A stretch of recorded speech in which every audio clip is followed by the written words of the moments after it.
Anybody coming aboard, come aboard. I pledge allegiance to the flag of the United States of America and to the republic for which it stands, one nation, under God, indivisible, with liberty and justice for all.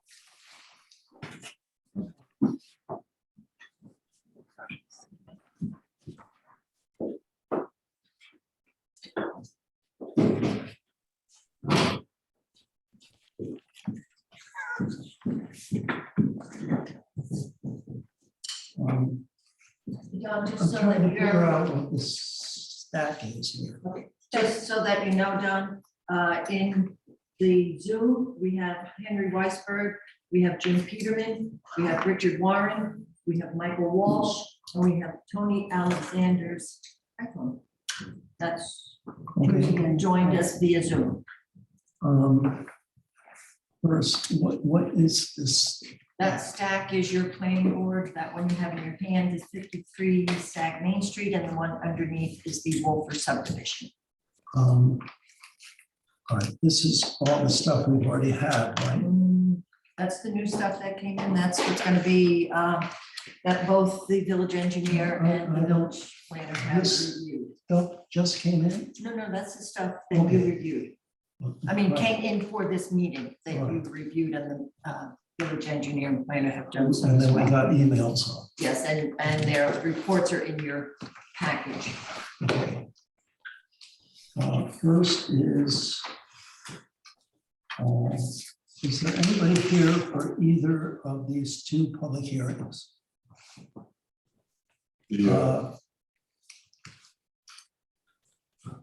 I regret to say we're going to have to adjourn these hearings until next month. They were not completely properly advertised. So sorry if you came loaded for one or the other. Save your ammo till next. So I'd like to reschedule public hearings for both of these local laws for April 13th. April 13th. Can I get a motion to do so? So moved. Second. All in favor? Aye. Okay. Lot line modifications, we're in the land planning session of the meeting. We've not received any additional information on either of them. So one, I'd like to get a motion to adjourn the lot line modification of the Topping House, the corner of Gibson and Sag Main Street to April 13th. So moved. Second. All in favor? Aye. I'd like to do a motion for the same thing for the Myra McCrae lot line modification. Where we are waiting for easement documents. So moved. Second. All in favor? Aye. Site plan review, 53 Sag Main Street. Is there anybody here or on the phone or on Zoom on this one? Just can you identify yourself? Yes, do you want to come to the podium? I think first I would like to get Richard Warren just to summarize his, as you know, what we did ask is to get, what we did ask is to get, try and sort out what happened between the previous approval and what exists now. And so I'm here. could you just briefly explain, we've seen your analysis Sure. report, but just instead of not on everything that we should want, but where are we today compared to where you were supposed to be? Right. So at the last meeting of the Board of Trustees, you asked the applicant to be able to demonstrate what were the changes to the property between the as-built survey that was required at the conclusion of the construction of the house for Deborah Simon and what conditions exist there today. Because as we learned from site inspections, there was some alteration to the grade of the property that was visible when we were on the property. So the question is, okay, what happened? So we received surveys from Michael Hemmer, the surveyor for the property, and they were actually quite instructive. There was a lot of information on those surveys. It was a little bit hard to decipher when you looked at them together because you had layer upon layer and you couldn't actually see it. So what I asked my graphics people to do in my office is to prepare some individual drawings that made it a little bit easier to understand what happened.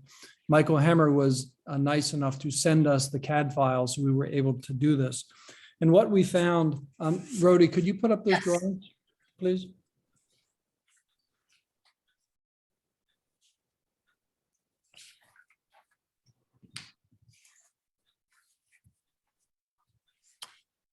So this is the survey that in the blue, what we did is we kind of cleaned it out so you could actually see on individual drawings what the topography was on the property. And this is the topography on the Richard, can I property. interrupt for just 1 second? Sure. Board members, in your books, I've put that plan that's up on the screen. You have them in your planning, under your planning tab. They'll fold out. So it might be easier to follow along. That's okay. So this is the drawing of the topography at the beginning of the Deborah Simon project. This was on the surveys that were provided by Michael Hemmer. So I thought it was interesting to be able to kind of clean out some of the other topos so we could actually see what did it look like before they started. You can see kind of in the center, just below where the swimming pool is, you see some tight contours around a kind of squarish, and that's where there used to be a tennis court that they removed. Deborah Simon, my recollection was that they had actually done some demolition, some original site work without approval before they even started the approval process. And this is the topo of the site when they started. The house was not there, it was a vacant site. Can you go to the next one?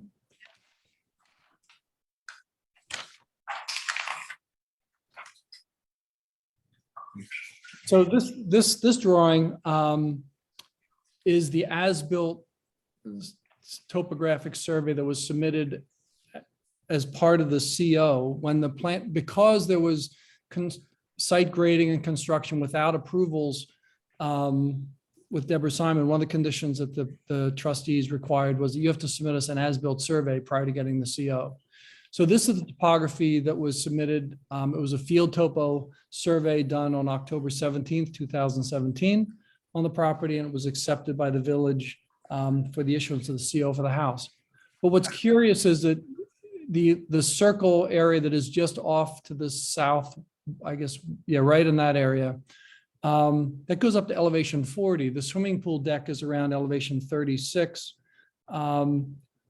And I've talked with Michael Hemmer about it. I also looked at some aerial photography, back around this time that's at least commercially available.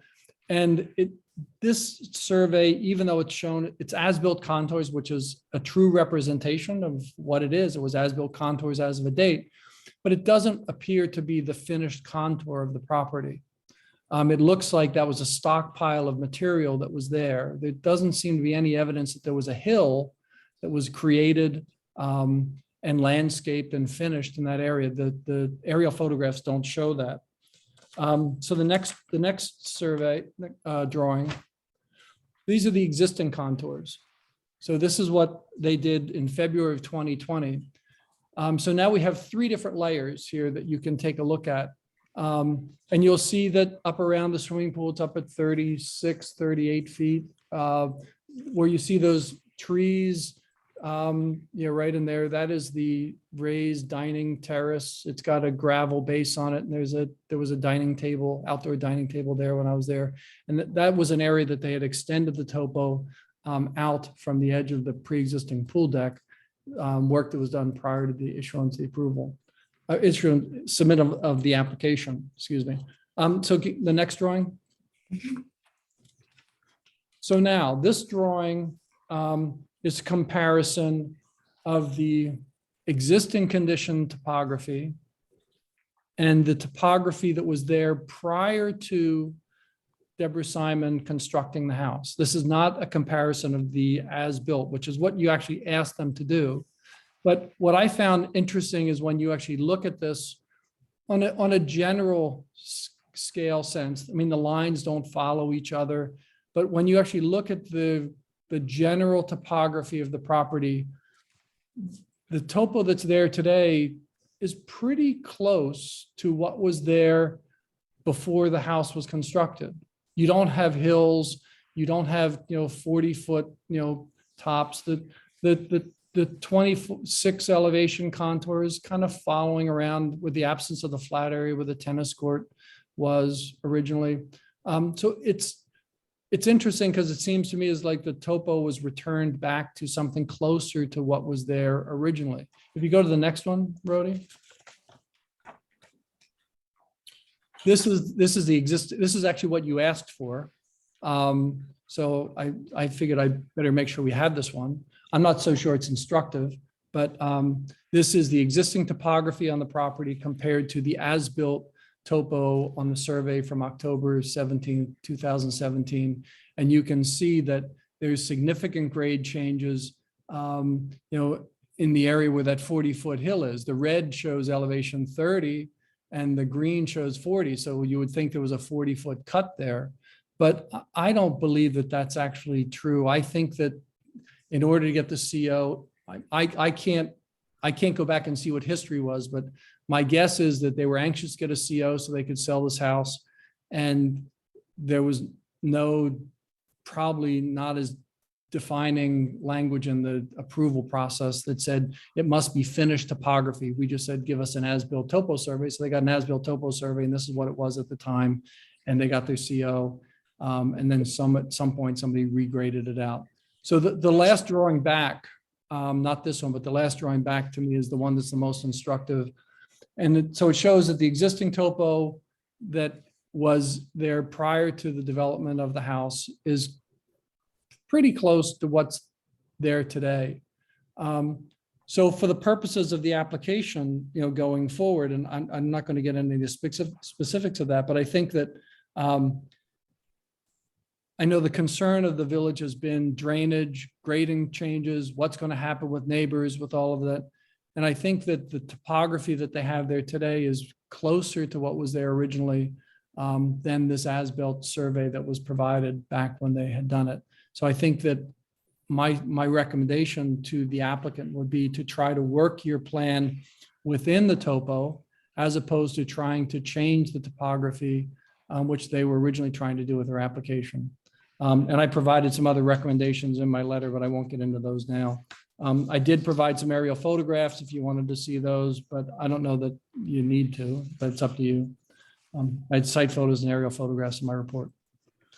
Richard, just to clarify, the major change that is shown there, the one that's on the screen, Yep. seems to be the extension of the swimming pool Yes. platform or island or whatever you want to call it, to the west and being developed with trees and dining, actually quite substantial dining table. Is that correct? Is that? Yes. Yeah, it looks like they pushed some of the dirt up there in order to extend it to create a gravel outdoor dining area underneath an alley of trees. And the topo shows that there. But I don't want to argue an applicant's position, but as I look at it from the larger scope of things on this property, those topographic changes were taken internally. The changes that were made in that particular corner don't really affect the perimeter drainage because the topography around the perimeter of the site is pretty much the same. And I think as long as they provide adequate drainage control for everything, including that outdoor dining area and the pool patios, because as you know, Don, when you and I both saw the property, we saw green pipes sticking out of retaining walls that weren't being connected to any kind of stormwater control. I think that change in topo in that particular area would not be impacting to the neighbors. I think there's enough room that you can actually deal with the drainage issues there. Okay, thank you. That's my 2 cents. I'd be happy to hear from the applicant. We have an application that has been submitted to us. Frankly, that without significant changes, it will be rejected out of hand. Don, did you want to hear from Matt's report before you went to the His engineers? kind of mirrors Yeah, I just wanted Richard's, to know if you wanted to hear. and I'm more interested to get his comments on how we go forward. But I don't know how we go forward, because I don't know what the applicant wants to do. So please.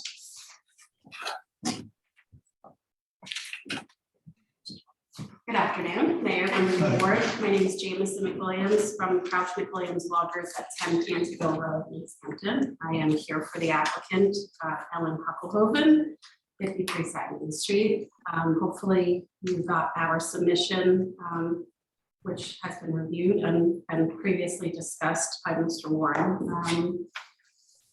We don't really actually have much to add. I think that was very helpful in going through the elevation changes. Really what we thought that our role today was to respond to the resolution that was adopted in December, was really just to try and catch the board back up and really catch the team back up on how we got here. So what we did not do, to your point, Mayor, is present any new plans, because we wanted to really satisfy that resolution, which was just to respond with the elevation questions. We are prepared. We don't have any documents today officially for the file, because I didn't think that was acceptable to the board, but we do plan on presenting materials for the next meeting, if that's okay with the board. And our plan actually is in line with what was proposed, or what was suggested to us. We would like to work in the improvements that the applicant, the homeowner wants, but into the existing grade today. So we took your comments to heart. I wasn't the representative at the time, but I watched the meeting and I discussed with the team that was involved at the time, and we don't want to change any more elevations. We don't want to, remove any fill or add any fill. We don't want to disturb what was previously presented in the file of the swale going along the west side, and with those mature trees that was raised. So we'd like to eliminate that from the plan to, we took that concern to heart. What we will need to do is still capture some of the drainage. So to the point of the, there is a pipe in that alley area where there was gravel added, and that's all in the, I tried my best. Hopefully the timeline was acceptable. I was piecing together, things that happened before the property owner even owned it, and then before these individuals that are currently involved were involved.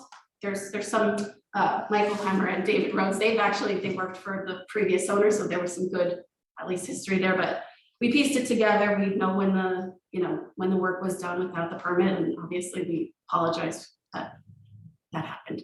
But we need to finish up really catching the runoff and be able to hopefully get the proposed improvements on the existing elevations without them all being flooded, but catch the water in a more minimal disruption to the property. So that's the goal.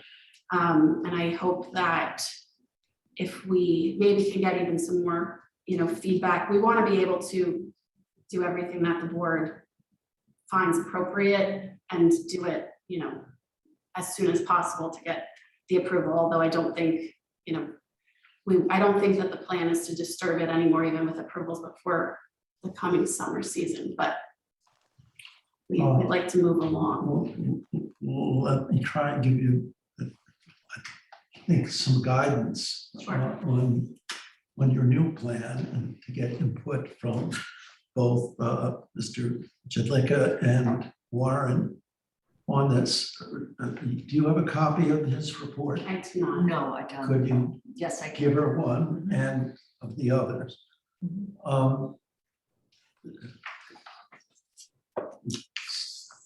I think it's clear that what I call a moat, you might call it a diversionary canal, whatever you want to call it, it is not going to fly. You're going to have to deal with the water without destroying the perimeter topography, where all you're really doing is redirecting it to the western low point of the property.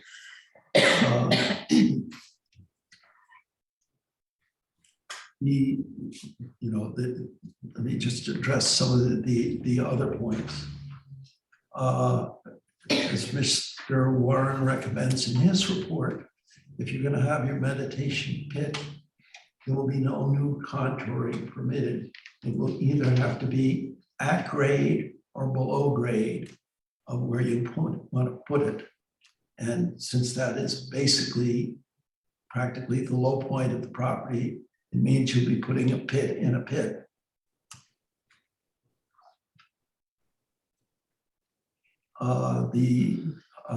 One of the other proposed improvements, which I can't speak for other board members, although the site has been remediated somewhat from when Richard and I visited it. The fire pit, which was being designed to sort of be gouged out of the slope with new retaining walls to surround it, I don't think is going to fly. Another thing that I just have questions about is on your original plan, on the eastern side of the existing house, you are proposing a regrading of that slope.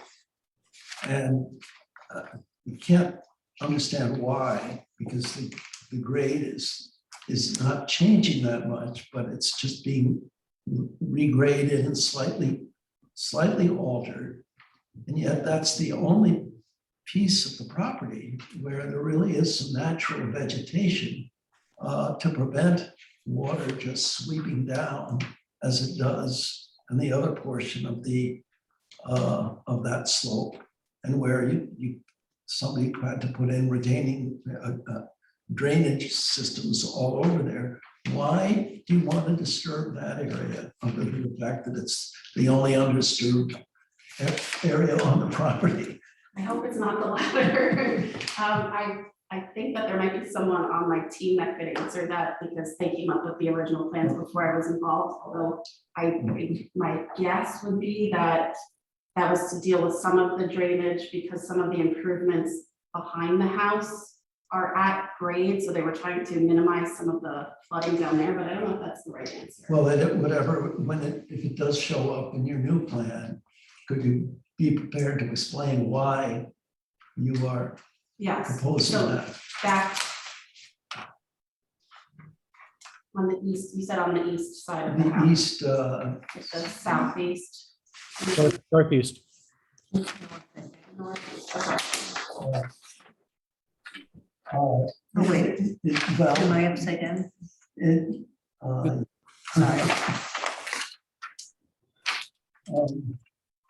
It's on, Green. well, it's northeast, it's mainly east, side of the house. That's the one that they're not. It's just at the bottom of the The north slope. there is rotated from the sheet. The north is not at the top of the sheet. Look at the north arrow. Yeah, So our original plan- Oh, got it. So it would be more over here. I don't really. Oh, this is your north. Sorry. No, it'd be that way. This is the one that was in. I'm talking about this, I'm talking about this here. Okay, I see what you mean. I don't know where. that is. That's it. When I'm standing, Here, at- but- when I'm standing at the house, Yeah, I it see appears that. to be northeast. So it's the north. Are we proposing? Change it? No. Yeah. Oh, That's one. there was a little bit right here that was a dry well that we were proposing. He's talking about. Okay. But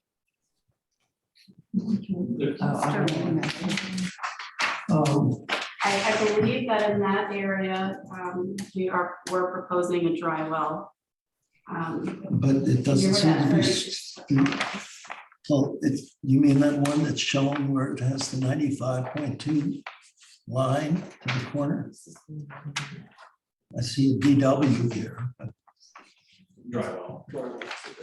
I know, but why do you have to recontour? It's not necessary now. Okay, right, sounds like it's not necessary to recontour that now, then our new plan won't show that recontouring there. Also, you'll see in Mr. Warren's report, we would like a kind of landscaping plan with what you're planning to plant over there. To be able to determine whether that will, adversely impact the drainage situation or help ameliorate it.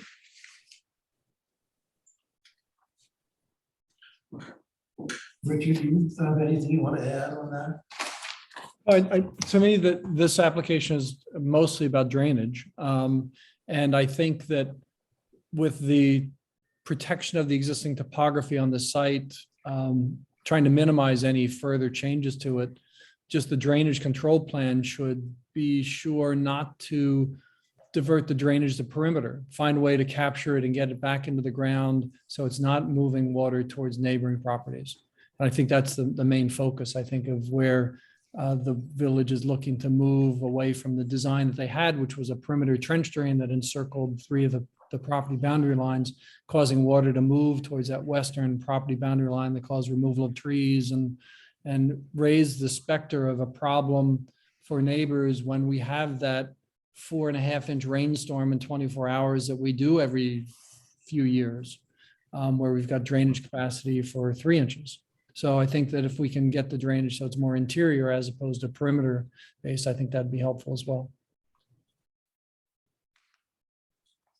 Do you want to? I agree with everything that Rich said. Don't want the swale around the perimeter and just subsurface leaching structures, you can account for plenty of drainage by doing that. Not recontouring the property. What we did want to see is there appears to be drainage that is shown, these various drainage structures that are subsurface that are shown on one plan but not another. Just want to make sure that all those structures that are there are shown. There's a whole series that's kind of on the southeastern side up on the high point. It's never been shown in anything but showed up on one of these surveys, so just make sure that the capacity of those are listed. Show those. And yeah, I mean, even if the meditation pit is a pit and a pit, put a drain at the bottom of that and subsurface, leaching structure somewhere off of that to capture the storm water and put it back in the ground. Have you looked anything, other board members? No. Okay, we'll expect to see you back. Thank you. Certainly no earlier than April 13th. I want to just ask one question. We understand, and it seems like drainage has been an issue in the previous site plans as well. If we can address this drainage on site as suggested, does the board have any issues with any of the specific improvements proposed? Or it's okay to try and work those in if we can do that in the existing grade? with property. I mentioned the fire pit, if you can do that with it. I mean, you're creating all sorts of alleyways in front of the building, between the building and the swimming pool area with fairly elaborate groundwork. There's plenty of room. It's not that you're constrained. So I don't know what other kind of structures are you talking about? It's just I wanted to see if there's the meditation pit, the fire pit, some of the like decking in the back. I just want to make sure that if we're okay to try and work in everything that was originally presented. We don't want to put something in that's, even with proper drainage and no grade changes is totally offensive to the board. So I just Well, I think the decking, doesn't that come under the building department's realm, not the planning, what we're doing right here? I think, Mayor, just the one other point was the no parking in the front yard. There was, I don't know, James said there was proposed parking in the front yard, parking for. So I think that there is the driveway parking area. So what section of the code can I look to that? I'll email that to you. Okay, thanks, because that was actually something that I meant to mention offhandedly and I forgot to call it. So this is a flag lot, but there's a front yard is. It's defined, I think, in the building department code section. And this is a flag lot. I assume that is your front yard where you have drawn the large parking.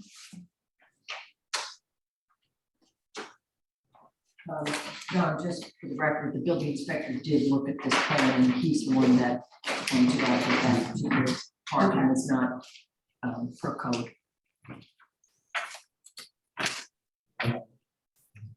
No, but I mean, all as I said, we think we'll be prepared to approve what's already there going around that pool area on the bot right there where your cursor is circling. But I don't think we're gonna let you expand it again by putting, I don't know what that is, a deck or something else on it. I mean, that seems to be gilding the lily. Just one more point, Mayor, too, and the amended application should include items that were already listed as proposed, but are actually in place. So it should really apply for those that are already built. Oh, yes. In other words, your application has to, so we can legalize. Right, so we're proposing to legalize the structures that are already existing, but Yeah, but not yet approved. what exists now, not what's drawn there. Right, yes, I understand. You got anything, Bill?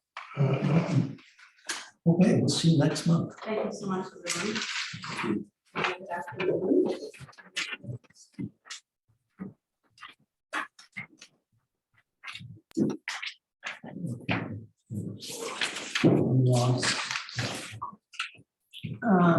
Next, No, for is the one that's connected. oh, yes. Yeah. Can I get a motion to So adjourn moved. this? Second. All in favor? Aye. Next is finally a final subdivision. This is exciting, Don. Seriously, this is a great thing. Well, Excuse me, and excuse me, can I ask a question? I'm very sorry to interrupt. Yeah, this is Henry Weisberg. Am I correct in understanding that further discussion with respect to the local law covering the leaf blowers has been adjourned? Is that correct? yes, the Okay. hearings will be April 13th. Okay, thank you.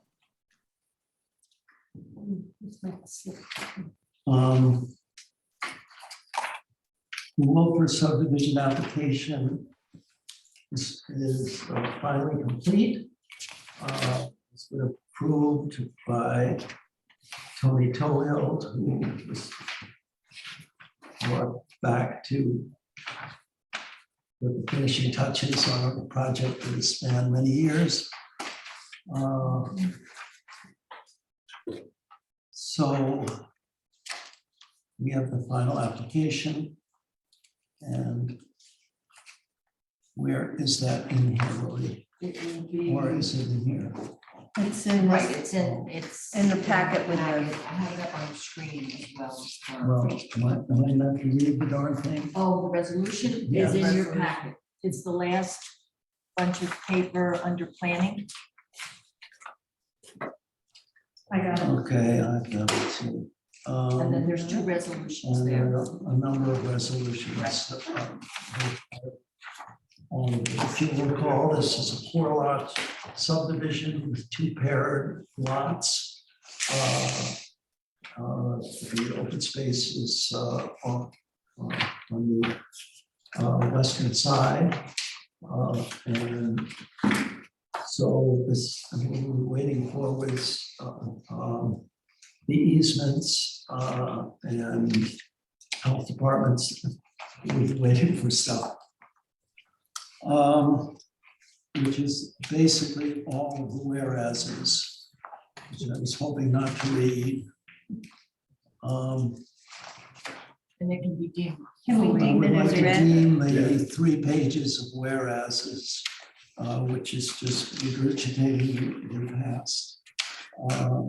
Deem that as read into the record.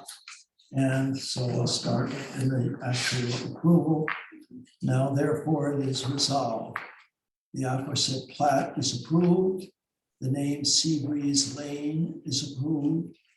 The chair is authorized to sign the plat after the trustees approve the performance bond. This resolution is subject to the following conditions. 1, installation of the fire well and construction of Seabreeze Lane, it's the access road, with the approval of the village engineer prior to issuance of any building permit. 2, recording a final plat within 62 days from the placement of the chairman's signature thereon. 3, recording at county clerk's office within the same aforesaid time period of the pairing declaration, the declaration of covenants and restrictions, the grant of agricultural open space easement, and the common driveway and utilities easement.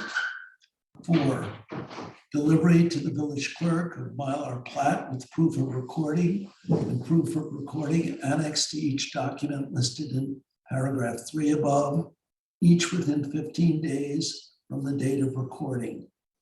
5, approval and acceptance of performance bond by the Board of Trustees. 6, owner's compliance with Village Code, section 190, 19E, 3C. And 7, owner's compliance with Village Codes, section 190, 20A. And it is further resolved that the village clerk shall forward a copy of this resolution to Max Roan and Michael Walsh Esquire within 5 days of this date. So I get a motion to approve the final subdivision plat. So, second. All in favor? Aye. Aye. Secondly, we need this resolution for performance bond. I'll read it. Whereas 183 Sag Road LLC has submitted a performance bond and check in the sum as required by the village engineer. Has he? Yes, done. Okay. Whereas the village attorney has approved the form of said bond. And whereas the board has approved the final plat for Wolford Trust, which we just did. Now, therefore, the performance bond is approved and accepted. Second. All in favor? Aye. Does that do it? That is it, Don, except for the signing. Mr. Walsh, do you have any comments or? anything? No, thank you very much, Mr. Mayor and the board for the approval. I appreciate that. All right, well, we're glad to get it off our plate. Moving right along. That might have been a decade, no? No, No, maybe not. It just felt like. We've got Kenny Schwenk and then we've got Coleman. Well, Goldman, yeah, those two were definitely over a decade. Mike, I will send you all that paperwork and we'll get the plat signed. I'll talk to you tomorrow. Thank you very much. Thank you. You can go back to playing in Florida. Good day now. You too. Bye-bye. Can you hear me? Can you hear me? What? Can you hear me? I can hear you. I can go? You're excused. Thank you. All right. That's this man right here. Yes, Matt, so are you. To the regular monthly work session. Planning items, so for correspondence. You're up again if you want to be, Carrie, otherwise you can say, Yeah, I'm ready. ready to go? I'm ready to go. Okay.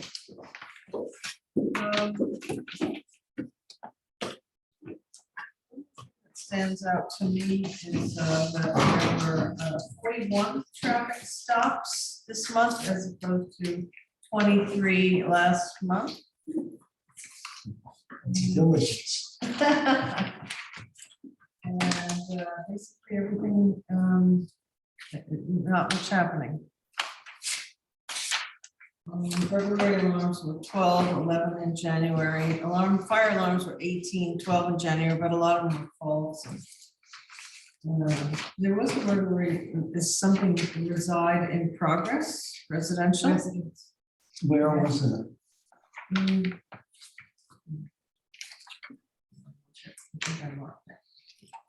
Oh, it was on Parsonage Lane, 180, down the road from me. Yeah, I was wondering about that. And also the stolen license plate Yeah, at 651 South Main. Which is, it was 113 Parsonage, the burglary in progress, but it also says complete incident. So I don't know what that means. Bill, when it says complete incident, the police officer says that the burglary, does that mean it?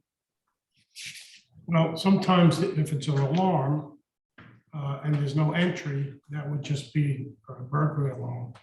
But if it's a complete incident, maybe the homeowner had left the door open and left the alarm on and the painter was going in, something like that. So Well- it wasn't really a burglary, but No, we have a lot of burglary alarms. yeah. In here. But this says This- burglary reside in progress. Well, that So could have been just the fact that the alarm was founded. Yeah, Because okay, somebody was going in. yeah. I'm not positive, but that's what I would, yes. Okay. And, there was a marine incident on Gibson Lane. Marine? Yeah, MARINE. Which means it was down at the ocean. It's a little off season for that, though. It says refer other agency. Big constables. Big constitution. There was a physical assault on 139 Sag Road. Really? Complete support. I don't know what that means. Complete sub-report. Supplemental report. And I guess I didn't write down the license plate. License plate was 651 South Main. What page is that on? The second.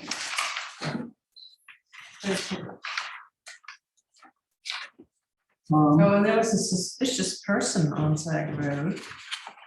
If we really want to know what happened, just ask. And that's it. Okay, thank you, Carrie. Let's move on to Hedges Lane repaving. Jim Peterman. Where'd he go? Jim, where'd you go? So this is, There's chairs there. Some chairs there. Good timing for a break. Yeah, really. He thought we'd be longer with the police. Well, if he does come back, we'll get to him. One of the What do special we have events. from him? oh, yeah. Oh, okay, so in your packets, you have the estimate for the repaving Hedges Lane. Oh, there he is. Hi, Jim. I'm sorry about that. Got called out of the room a second. Right. All right. I was just explaining to the board what you have said and what's in their packet, which is the two estimates, one for just repaving, reclamation, repaving of Hedges Lane at its current width. And then the second estimate is for a 26-foot wide, I believe, right, Jim? Yes, correct. The existing widths vary greatly depending on where you are. Over down near Sagaponic, Maine, you'll see on the existing plans, it's almost 28 feet wide right at the mouth. You all have them in your packets as well. I'm trying to figure out what we have in our package. Rhodey, is there a way of giving you control of the screen? I can point a lot easier. Jim, all right, just a second. We have the survey maps. And what else do we have? What is the stuff? Hedges Lane existing width. What is this?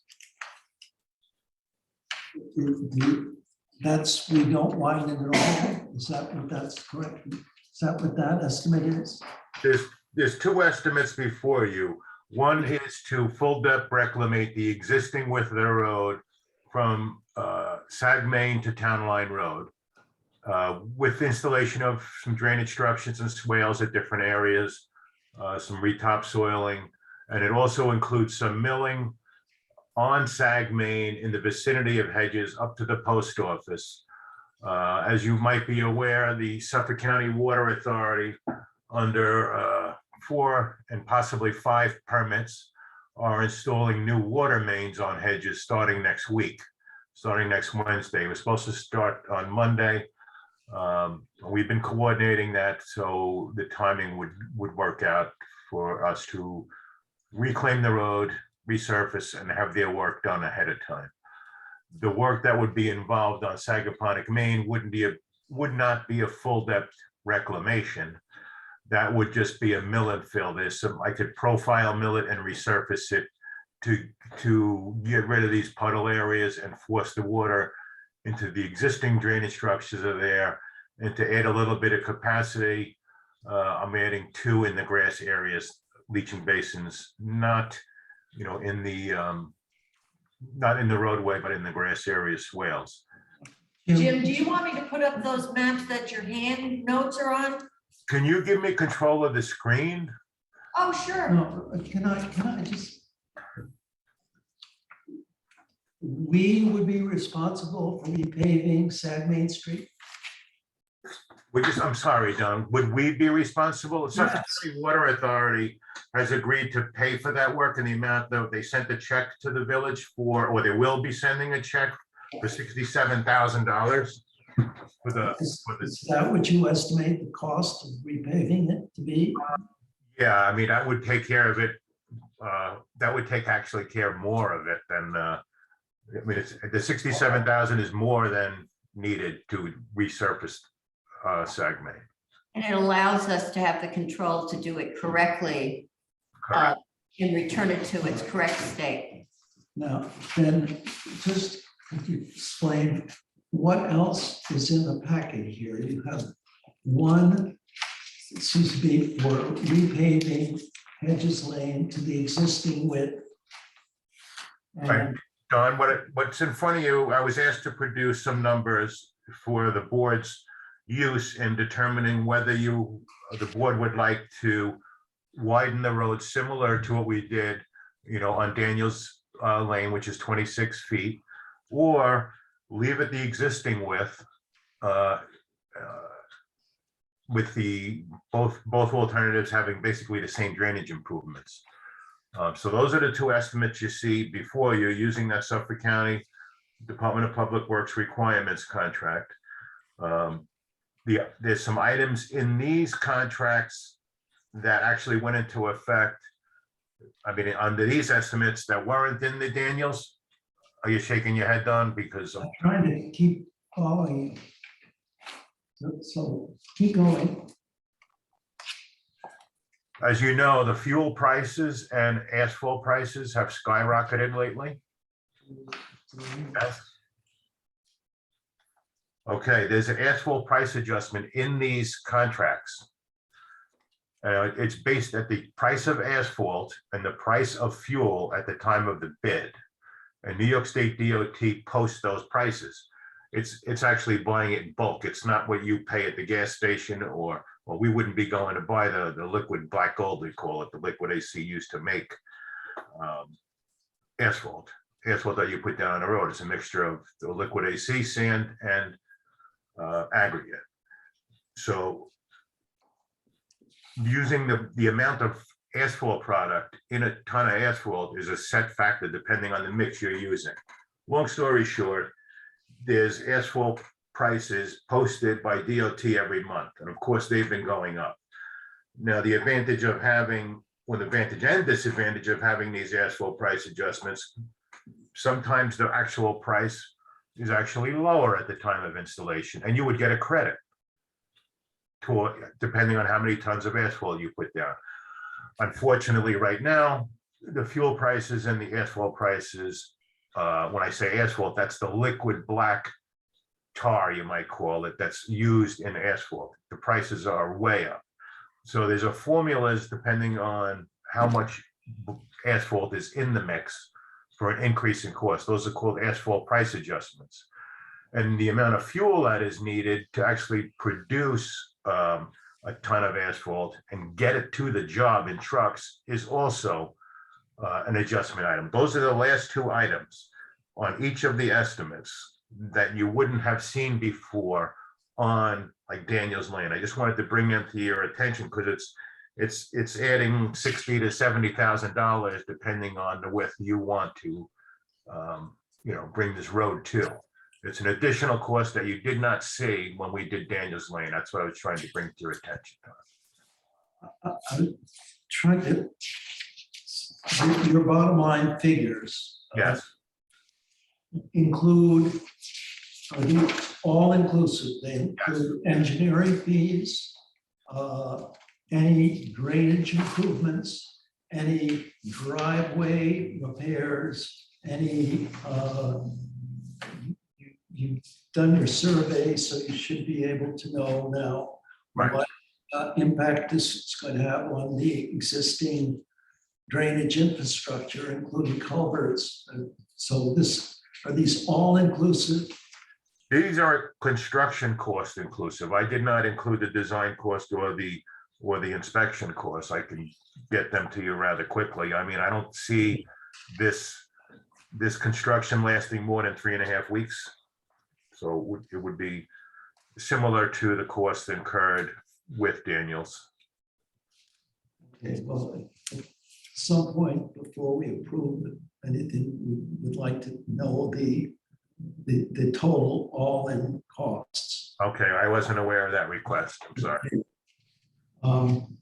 Now, from the map survey that you did for us, Right. the current width of Hedges Lane seems to vary from what, it's about 24 feet to 20 feet? Yeah, it's mostly between 24 to 21, averaging around 22, 20, 22 and a half. There's no set section, like you could say it's 24 feet for this long. It varies greatly, Don, but it's between 21 and 22 feet most of the way. Okay. And it looks like the beginning section, we'll say the entry from Sag Main side It's is the wide. wider, and it's at 28 feet and it slopes down to 24, probably, I'm assuming because of the island area. Probably, yes, you're correct.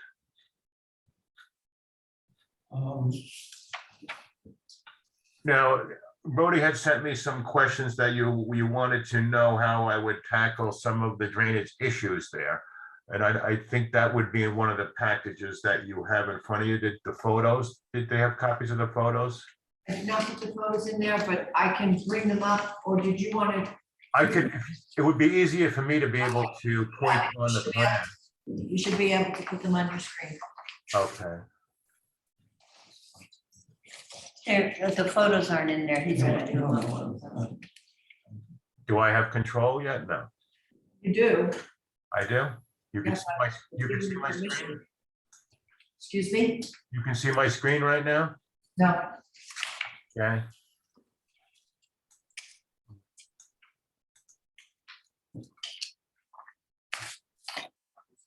Oh, share screen.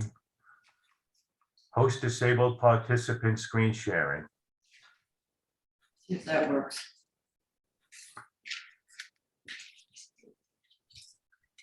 Okay. Still not seeing anything, Jim. Up, there you go. You got it. Okay. So what I'm going to do is I'll be able to actually pan a little bit better here. Now, can you see my mouse? Yes. Okay. So here we You've got have, something on the screen though, Jim, on the upper left hand. That's kind of over the top of the map. Oh, upper right. Upper right, I'm sorry. Left, my right.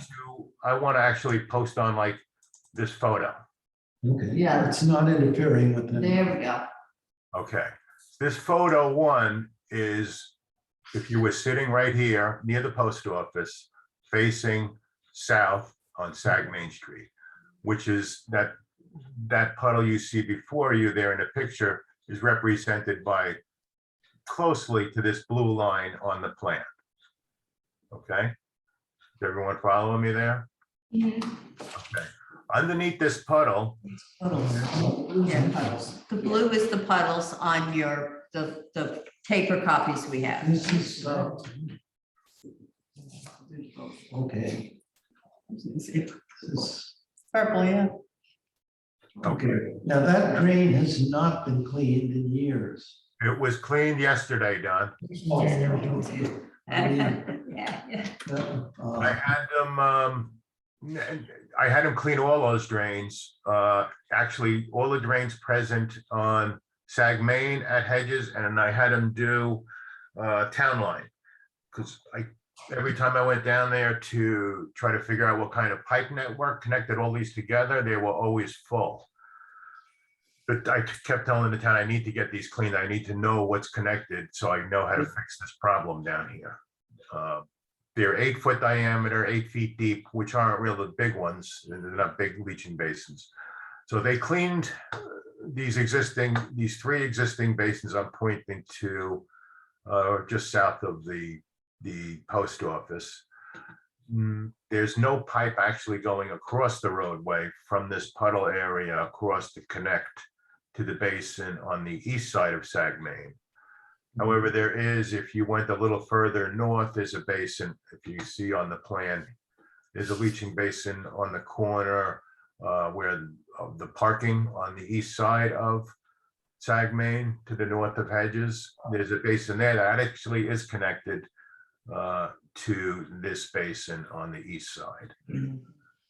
Now, you could see in the background that, and then everyone knows that drives through here, this Hedges is it's sloped down to Sag Main, and Sag Main is very flat along this area, so that's why you really have all this water sitting there.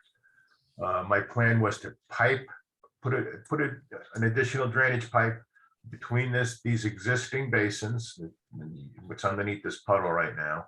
That would be here on the plan.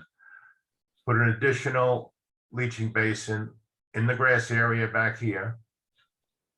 Okay, Where are you? okay, do you follow me so far? By the stop sign? I don't see the. Yes.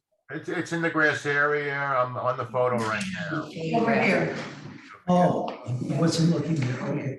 It's on the photo area. It's hard to see it. Between the photo and the plans. Okay. And from that new leaching basin, I would hook into this existing basin that's right here on this photo, which is represented on the plan here.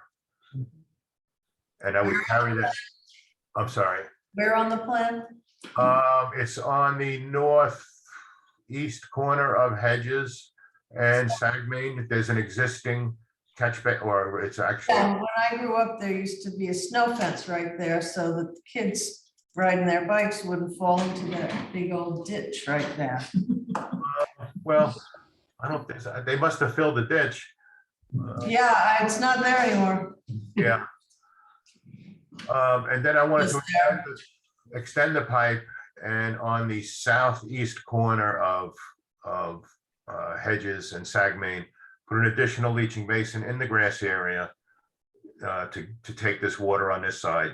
I dare, on the south side of Hedges, I don't have enough pitch in the road to get the water back up. I don't want to leave this area, this puddle here.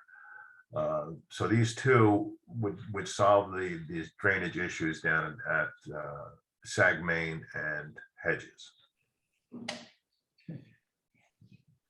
And the cost of this work has been included in these estimates. Okay, great.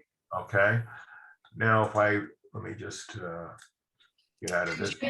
Just to be clear, that area that you're talking about there, you're going to add a connecting pipe underneath Sag Main Street to connect the existing drains on the west side to the existing drain on the east side. And then you're going to run a pipe from the existing drain on the east side down to a new drain further south in the verge in the grass. Right. And then you're going to connect that one further south to the south side of Hedges Lane on the east side of Sag Main Street. Did that sound right?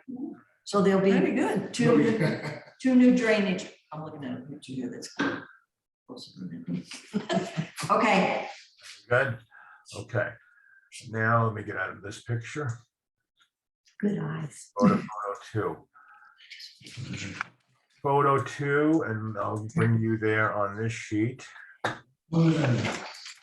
Is Around it You have to walk around it, I do 3 too. times a week. no, it's over here. If you get to the top of the hill on Hedges, before you get to Fairfield Pond, you'll see this common area that I'm sure you've seen for years. Big puddle is this section of Hedges is very flat.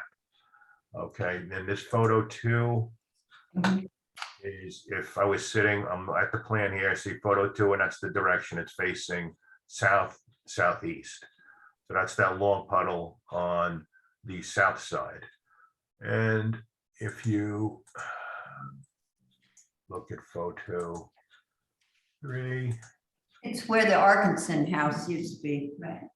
It's. And you have water sitting on the north side also. So this whole area, It's one of Fairfield, Joyce Shields' house. Shields, I'm sorry. this whole stretch from Fairfield Pond, probably you could see the contours on the plan here where it starts to go downhill and you got a good grade here. Extremely flat, very flat. And basically what I have to do is, it's called undulating the grade. I have to force some high points and make a low point. So we actually have some slope in the road. So we don't have this, 100-foot long puddle. I got to create some pitch in the road to force the water to. And that's what I'm doing on, you can't really tell where it is. It's right around here. I'll be creating a new high point and forcing the water this way. It's not like I'm creating a mountain here. These are very flat, like 0.4% grade, just to get some pitch in the road, not to have puddling. All right, so now if I go closer to Fairfield Pond at Hedges, that's notorious for holding water. Okay. Up a little bit. Okay.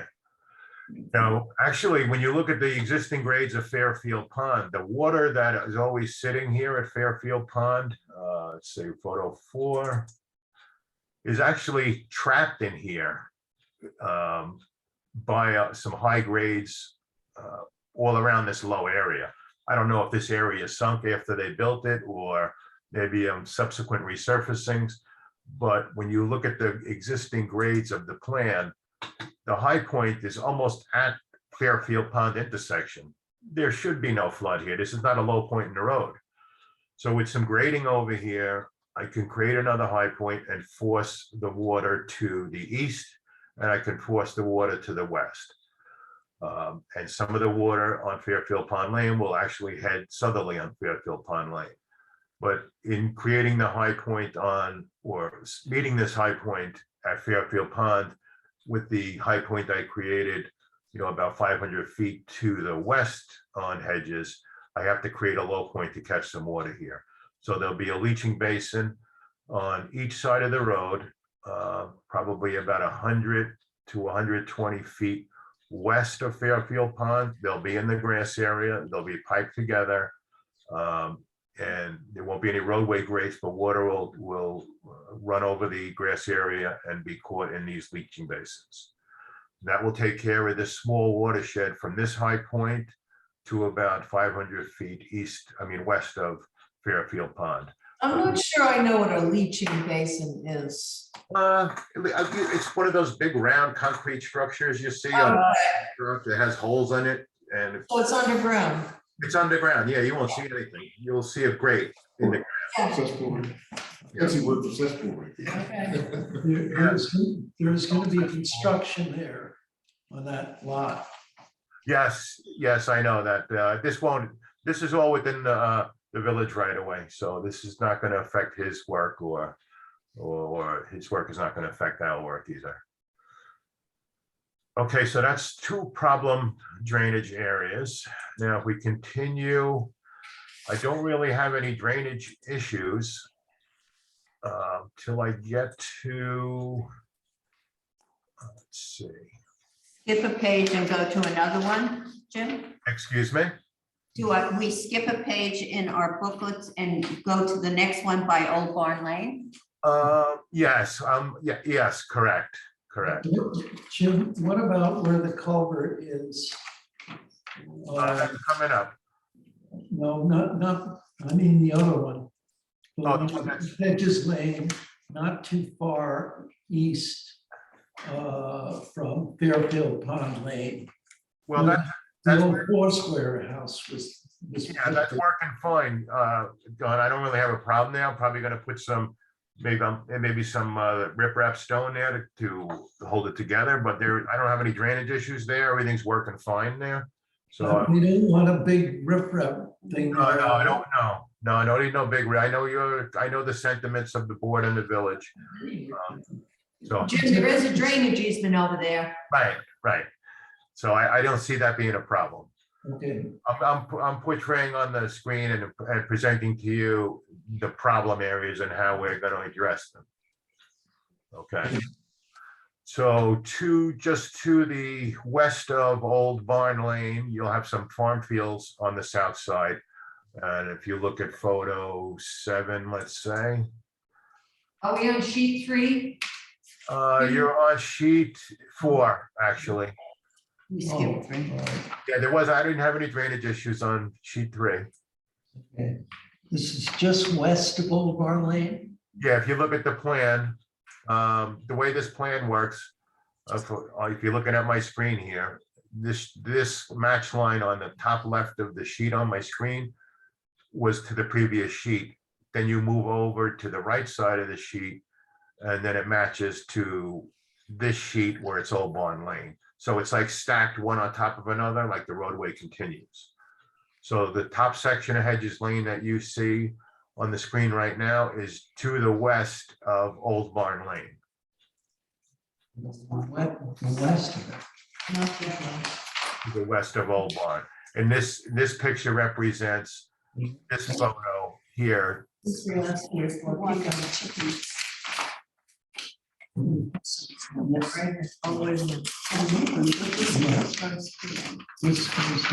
to The the last last page. page of those maps, there's actually 8 maps.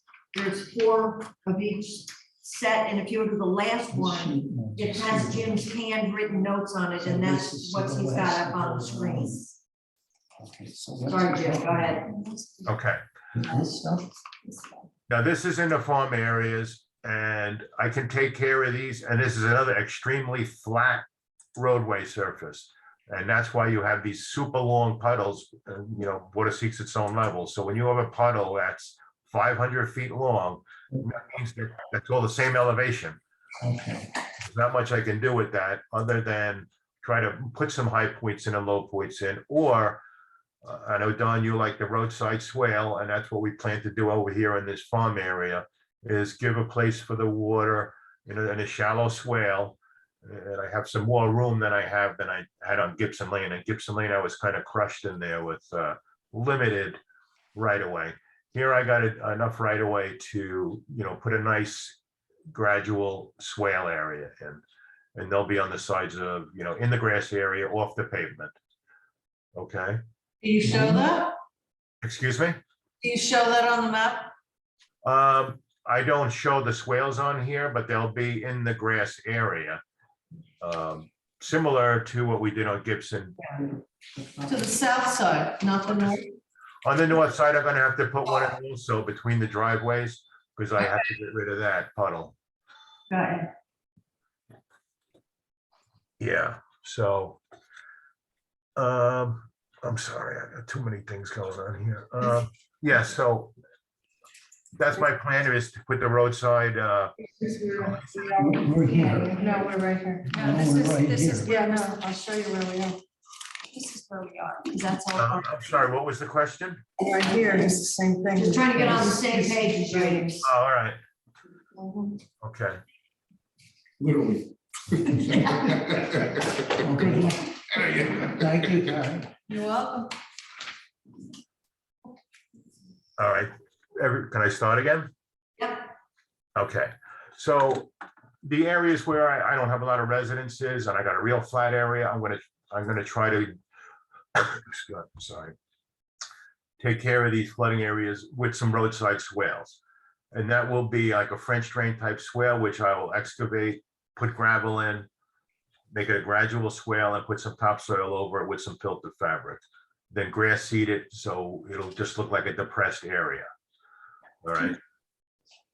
Now, the area at Old Barn Lane, and on the northeast corner of Old Barn Lane, let's take a look at that photo.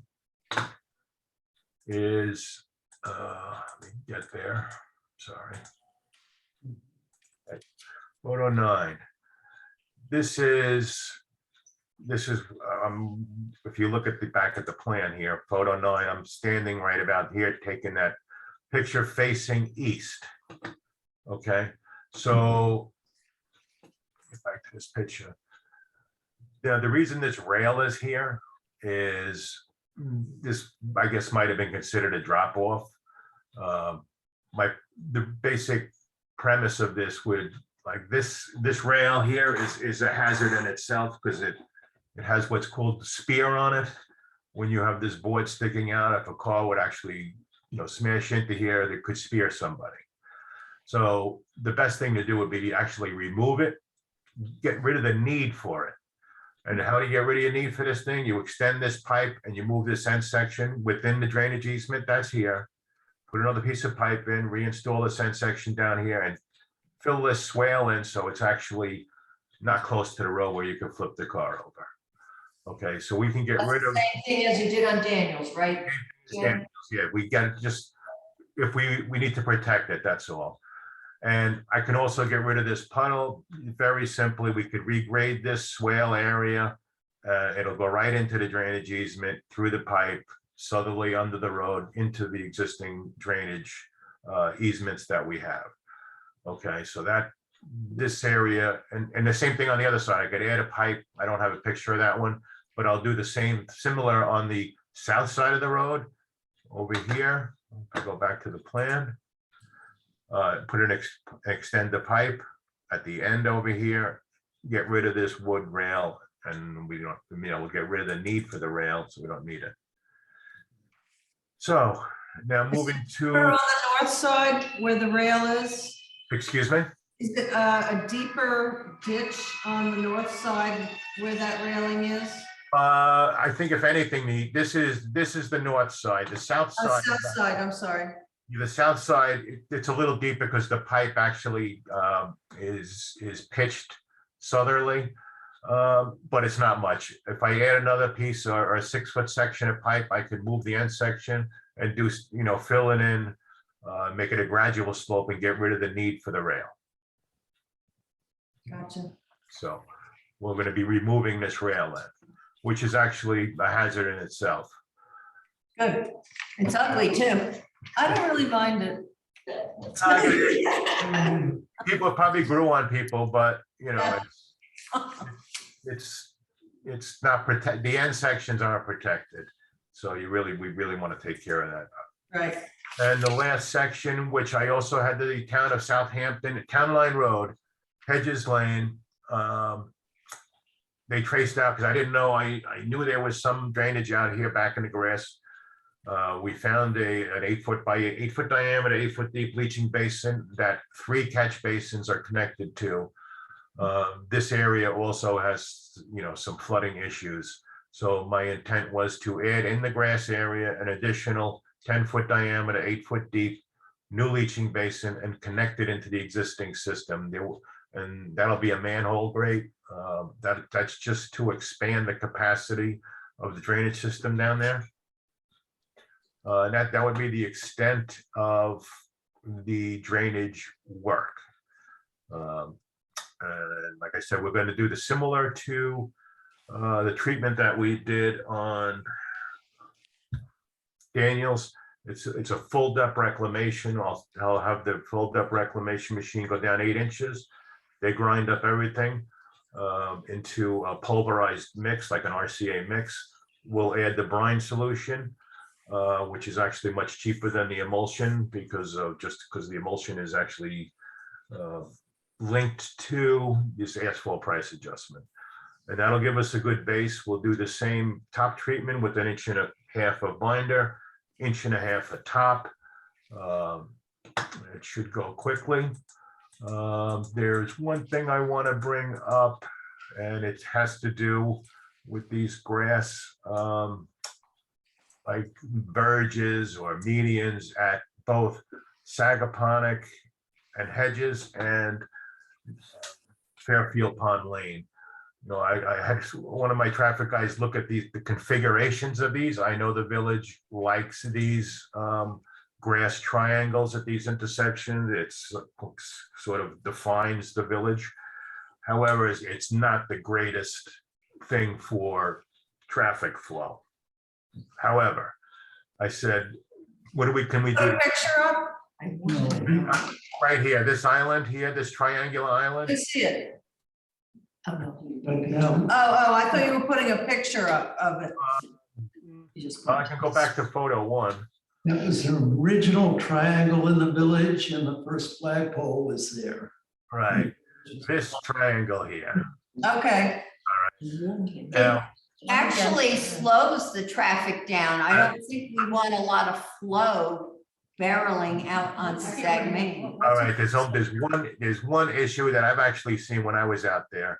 And I know you guys don't like signs, and I'm just gonna recommend to put it in. It's the movement that you have when the cars are heading westbound on Hedges and they come to this intersection, and then they can actually make a left without right into this area, okay, to go south on Sagmain.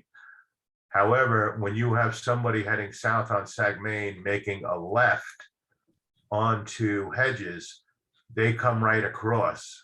And these two paths cross. Needs a yield sign. Exactly. That's what, only thing it needs is, I've been talking about a couple of years here. it needs a yield sign, and you have one up at Fairfield Pond. And they used to be there too, on Hedges and Parsonage. Yield signs were there by the tribal. I would recommend putting that yield sign there and we'll be all good. I've lived there for 50 years on that corner and there's never been a collision. Don, I'm on. We put stop signs, we put stop signs up there and it has slowed the traffic and It needs a yield sign, I agree. if people who are heading south on Sag Main Street, there's a stop sign there. If they run the stop sign, it could be a problem, but I mean, we can't be everybody's nanny. John, I'm only recommending it. If you don't want to put it in, I just want to have it on a record that I would recommend it putting it in, that's all. Well, to be honest with you, you probably don't need the stop sign because it's a right on red type of thing. You just would, you'd need a yield sign maybe. And once, Just- I would rather put the stop sign, I would, the yield sign on the triangle, definitely. But changing the existing stop sign to a yield, that people don't even stop, people don't even slow down for a stop sign, a stop sign. Yield sign, they don't even pay attention to at all. So, and that's my view anyway. Well, I don't think it should be on the triangle. I think it should be east Yeah. on Hedges south side, where it used to be. Telling the people coming west to yield to the people making a left on Sag Main heading east. if they can, you can see them. No, you can't. If you're going west on Hedges Lane, Yeah. you can see the traffic that's cutting across. Yeah, but people don't know, people don't know to yield, especially when they see a stop sign coming up. If you can see the traffic, why do you need a yield sign? There's a garden there. If you get to the stop sign, and if you stop, there's no way there can be a collision. I mean, unless you accelerate into an oncoming car. I had an accident. Let's look at that. Someone did not yield to me coming onto Parsonage Lane.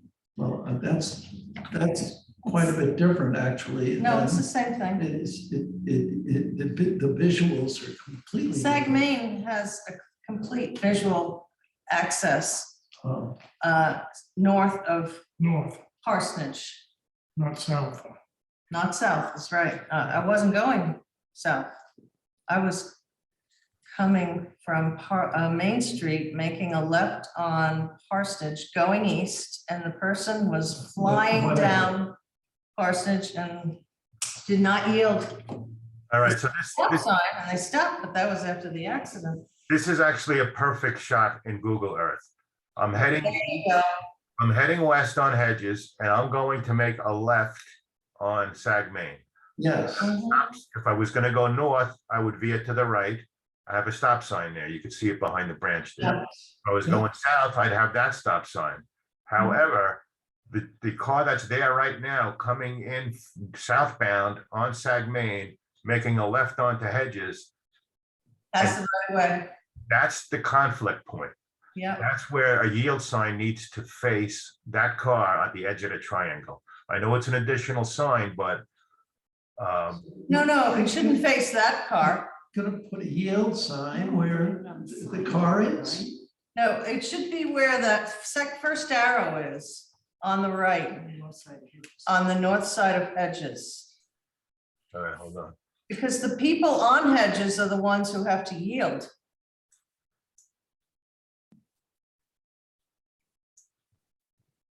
Yeah, right there where your little arrow was. Okay, now this is That's Fairfield Pond at Hedges. And if you And went yeah, It's Fairfield and to Hedges. Fairfield Pond at Hedges, where you Oh. have the similar triangle. And when you're heading this way, you have the yield sign facing the people that would be coming off Hedges. This sign here, yield, when I exit the street view, and let's correct ourselves to go north here, that yield sign is here, facing that direction for these people making this left off of here. So if someone's coming this way, they don't have the conflict. That's why that yield sign. So I want to duplicate that at that other intersection. That would be LKMA's recommendation for these intersections. You could stretch a hammock between the two signs and sleep there. Well, I just want to, I'm trying to protect, I'm trying to protect. See a yield sign, pay attention to it, rather than a car coming at them. Don, I just want to protect your liability, that's all. Okay. So you can decide whether to put it in or not. I just wanted to bring that up.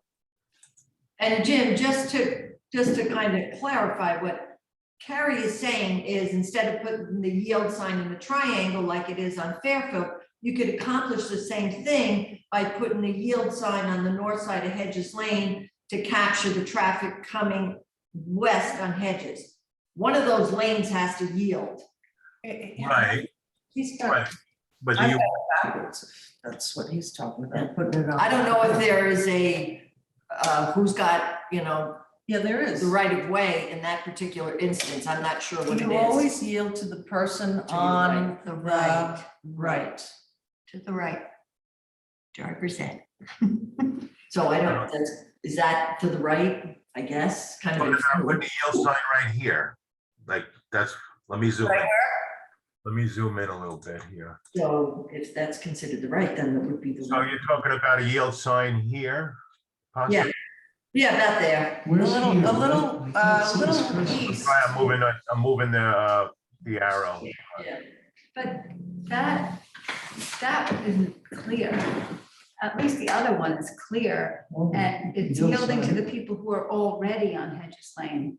Because these people are already on Hedges Lane. These people from Sagamine are only just starting to go on Hedges Lane. They're not really to the right. They're like to the right, but in front of you. No, they're to So the they- right of the Hedges Lane people. Coming on to Hedges Lane. Right, A but lot of them don't stop at that sign, though. They just whip around and make a left turn onto Hedges. Why put a sign up where you want them to be able to see what's there? What you want, the purpose of the yield sign would be to have the people coming off Sagamine, heading east on Hedges, to actually stop if there's somebody coming from the east. There's a yield. And you also have the same, you have a similar instance where also cars heading north on Sagamine, making a right Sagamine. onto Hedges. And you could also have a car heading south on Sagamine, heading east on, they'll both be verging into one lane. Somebody has to. The one yield sign at this corner will take care of both conflict. they would take care of both. One yield where? At the corner of the triangle. It would take care of the people making a right on Hedges Lane as well as the people making a left. Northbound rights and southbound lefts on Sagamine onto Hedges. If they were going at this, they both have stop signs, but okay, they're in opposite ends of the intersection. They can both go because they don't know if they're really turning or not. But if they both go, if the northbound makes a right and the southbound makes a left, they're going to merge right there. So that's another conflict point. What it does is it makes those people heading south, the conflict point from any direction you're heading from, it makes the south left turners yield to everyone else. Then all the conflict points stop.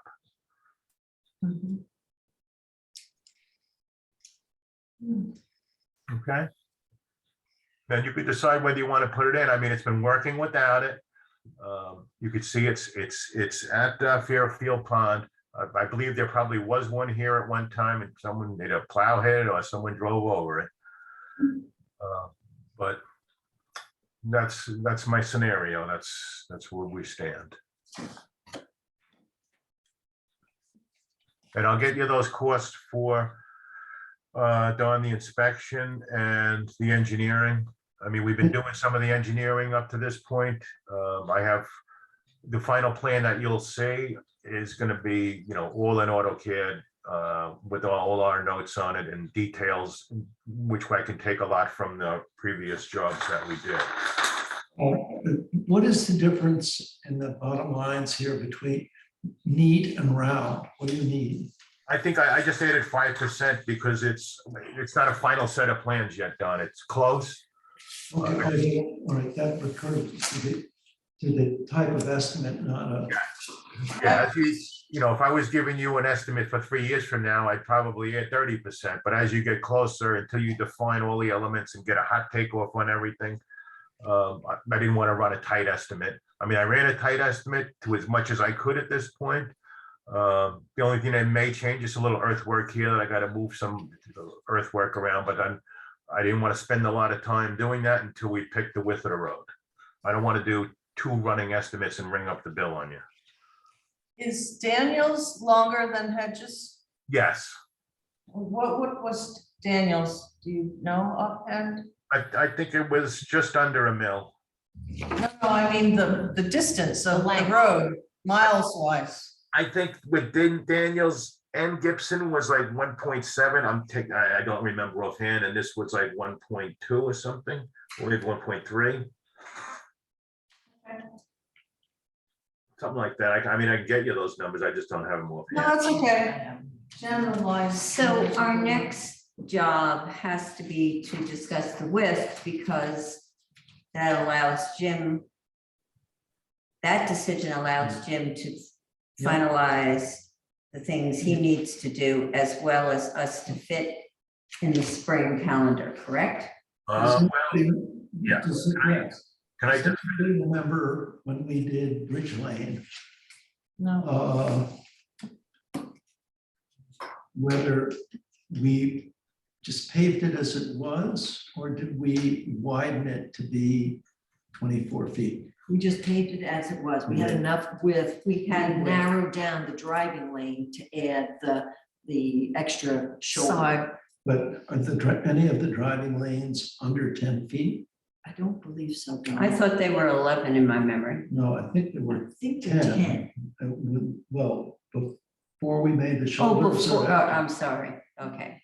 Before we made the shoulders, they were probably 11, but those shoulders are irregular. I'm not critiquing them, but I'm just saying because we never touched the original bed that was there. So some of the shoulders there are 1 foot, and in a couple places might be 2. But there wouldn't be any over 2, correct, Marilyn? Because that's your road. I mean, visually, we're right now, obviously. What I'm asking, and the reason is, there's some small sections here of Hedges Lane that are only 20 feet wide. That means you'd have 2 10-foot lanes and 0 shoulders. You say on average, Jim, it's about 21 or 2? I'd say between 22, 20, like the screen I have up right now, there's a section here that, it's 21 feet for, I'd say 500 feet, then it goes to 23. Wait for this to zoom in, 21, it's bouncing between 23 and 21 is the least. So you would have, if you did 10-foot lanes, you'd have, a half a foot of shoulder. Are we required to put white lines on it? No. You don't need the white lines. Well, they're innumerably more safer that way because people are on Sagmain, Bridge Lane, and Daniels within that white line area, irregardless of the width that obviously Bridge Lane's width is 1, Sagmain is in most cases 3, except down by the beach where we had the wetlands. As we spoke about on Daniels Lane, one of the reasons we wanted the white line was to produce a narrower through lane, a 10-foot through lane, which tends to slow people down in a traffic calming scenario. When you have, like the old days, though, a nice wide lane interstate highway, you want the things 12, 14 feet wide so people, don't feel restricted and they go fast. A traffic calming scenario would be to tighten the lane. So that's why we went with 10-foot through lanes, 3-foot shoulders on Daniels. And Sagmain. Sagmain, I don't know, did you do 10-foot lanes there? That was before my time here. We did 10 and 3. Yeah, so you followed the same routine. And we could do the same here. The being that there's a limited sections that are 20 feet currently, it's not all sections would be widened the same amount visually, as we're bulldozing it, because some sections you have 24 feet already, so we're only talking about an additional foot on either side. I'd like to point out just a couple things that strike me from my as of June, 14 years on the board. I rarely have seen, and I know Zoom didn't exist then, so Zoom is handled some of our audience now. But I've rarely seen outpours on many subjects that we've dealt with over 14 years, or positive letters from our increasing population out here. And I feel that not doing the 3 feet on either side would be ignoring what clearly the public and our population has changed in the last 10 years, 20 years, and particularly in the last 2 years. I find it, having raised children who went to SAG school in the 80s, and Bill Barber also had them in the 70s there, and 80s. And, oh yeah, yes, you did too. I'm sorry, my apologies. And all our kids then could ride to school, and you rode to school. And then for a period of time, as the amount of people increased here and the traffic increased, it really was difficult and impossible, and many of the parents had not allowed their kids to ride bikes. My oldest granddaughter, who is going to Sag Harbor now after outsourcing Sag School, never got to ride her bike to school. Her younger sister this year, with the connection of Town Line Road, Daniels, and Sag Main, has been able to ride her bike after this project was completed, in addition to 3 other children, 2 children who live almost on the Town Line Road and there, which is a pretty good schlep for a 3rd grader to go all the way down there and around. And 1 3rd grader on Sag Main. Obviously, we don't always assume that the kindergarten and 1st graders would be all up to two-wheel speed and being able to do those distances. But it is virtually amazing to me that these kids are able to actually do this now. And, you know, the community, grandparents, parents, other people are, you know, noticing all this. And Mr. Scammell, or one of the assistants at the school, since we don't have a traffic guard now, knows when these kids are coming and what days they're doing it due to text messaging and emailing. And they're crossed at the more difficult corner of the school. And I just find this, for 4 kids, I believe there were 5 kids in 3rd grade, and 1 is north of the highway, and I understand that's a difficult crossing potential, but I find it amazing that we've been able to open that potential safety corridor for our residents, and also to get positive feedback when I'm walking or riding from somebody who says, wow, this is just wonderful. And though she's not a resident of Sagaponic, but the one bad accident we had decades ago, that young lady, Sally Thompson, actually, I've seen her 2 or 3 times riding, and she's using our lanes that we created. And, you know, she went back after that accident and, you know, comes from Bridgehampton and goes through. I think everybody's very happy with this. I don't think Hedges Lane ends of driveways are any different than Daniels. I did do a count back in the fall when we were doing Daniels, and they were very similar. And Mr. Renard's property on Daniels was the mother lode of width of driveway of the cinder blocks. So we don't have any driveway ends like that on Hedges Lane. So I think we should do it. I wouldn't go for 24 feet. I wouldn't go further than that, but I'll go with what the board does. I mean, I also, I mean, Are we deciding this now? You're gonna give Jim some direction if you want to do it now. Or we can't pave this spring if we don't decide. Can I just interject some things here while we talk about timing? This was all going hand in hand with this whole water main install. What did you just say? There is a big push, well, not push. But Suffolk County Water Authority has- Oh, the water main, I'm sorry.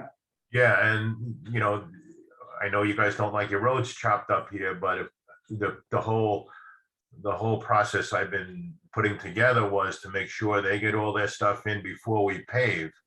So they're starting next week. The permits have been approved, the check has been received, I believe, or promised. Yeah, Jim, the agreement has been signed. Okay, so if you don't want the road chopped up for the summer, and I already had told Rosemary, I said, the village is going, put it on the calendar. I'd rather have done that than tell them, don't put it on the calendar, because it's, when the weather gets going, it's gonna be tough to get them in here. So I have them on the calendar for this work now. I haven't given them the work order or the amount. I just told them it'll be similar to Daniel's. I'd rather have done that than call them in 3 weeks and say, all right, you gotta start paving next week because you gotta be done by Memorial Day. That's not gonna happen. Maybe we should So, postpone it. what do you mean? We should decide now. Well, need to decide in the next couple of weeks. I mean, I can progress the plans to a certain point, but I need to know the width. Okay, If we want to get this thing done, and I'd rather get it all done, I mean, that's the way we had planned all this. And, you know, I would suggest doing it now. I don't know where asphalt prices are going to be in the fall. Who knows? Is it going to get better? I don't know. If I knew that, I'd be probably not working anymore, but But your concern is to get the water authority in and out of there. before and they we- are. That was the whole push, and I told them they have to be done by mid-April, because Rosemar is going to be in there mid-April, and it's about 3 weeks to do the work, maybe another week to do all the punch list work, because the work has to be done before Memorial Day weekend, at the cutoff date. And I've been working backwards from that since we started this, so. And, you know, and setting this all up with the water authority, getting the permits. I'm actually meeting the water authority out there Friday to go over the requirements of how I expect this place to be left the end of each day, where each main is exactly going. And I told them any service, potential service, even if the people on the other side of the street are not hooking up to water right now, I want the service run under the road and brought to the property line or close to it, because you know, a year after or 6 months after we're done with this road, they're gonna all be raising their hands, they want water, and I don't want to cut the road or have to torpedo under the road, run all the services now. And the water authority agreed to that. So, but that chopping up of the road, I am going to be removing as I'm, you know, when they're done and we start with the road work, we're doing the full depth reclamation. There won't be the checkerboard through the summer, because this road is going to get cut up. Can we allow any audience to speak to? just wait 1 minute. Mhm. Jim, are you saying two things, if I can summarize briefly. One, you think we ought to get it done in the spring rather than the fall.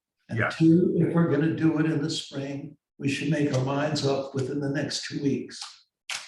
Sooner the better, Don. Is that what this? Yes, correct.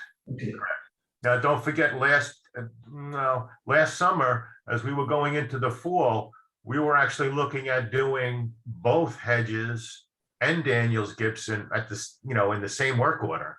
And I suggested at the time, these are two of your 3 big east-west corridors. It wouldn't be good to have them both under construction at the same time. And we all talked about it and agreed to do, you know, Daniels, you know, in the fall, and we'll tackle Hedges in the spring. I'm aware of that. I just want to be clear what you're saying. Okay, yes. If you want us to do it, or if we want to do it in the spring, we've got to make our minds up now. With the width, correct. Yeah. Okay. All right, now we go ahead.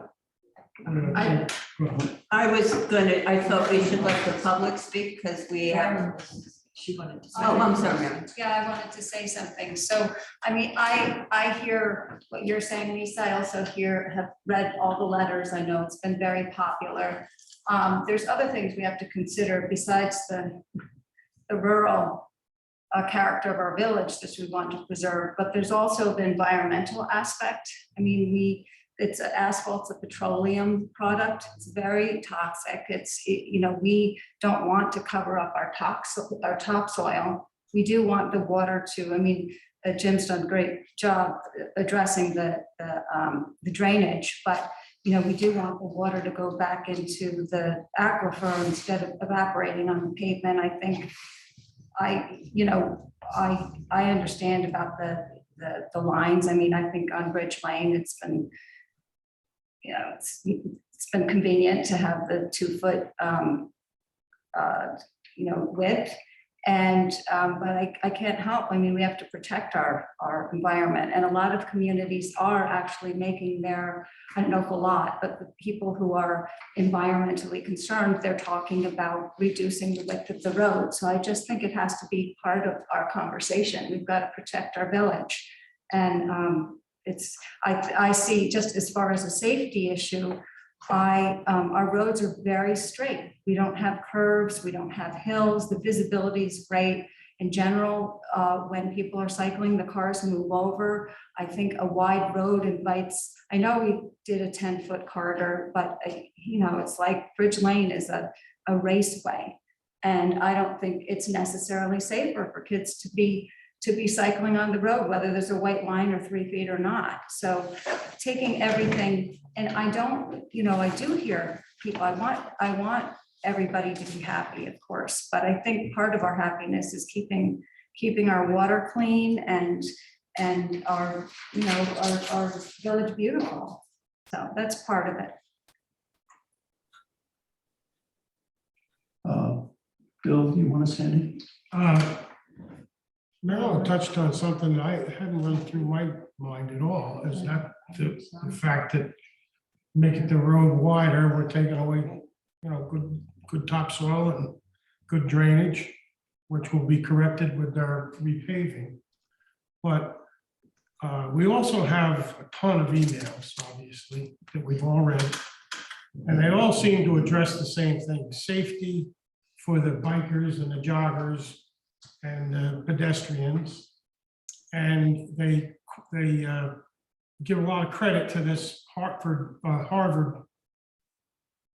survey, whatever that person and everybody said, well, that's what she recommended. Well, I was skeptical when she first presented it, and I'm more than skeptical now, because living on Daniels Lane and making the road narrow with a shoulder has not, as I predicted and as I felt what's going to happen, has not slowed anybody down. If nothing else, it's made it 10 times worse.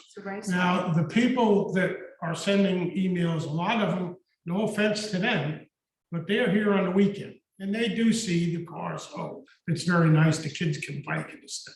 They don't see these trucks every morning going by with trailers and everything, having big dump trucks, and they're not going slow. They're not following our speed limit.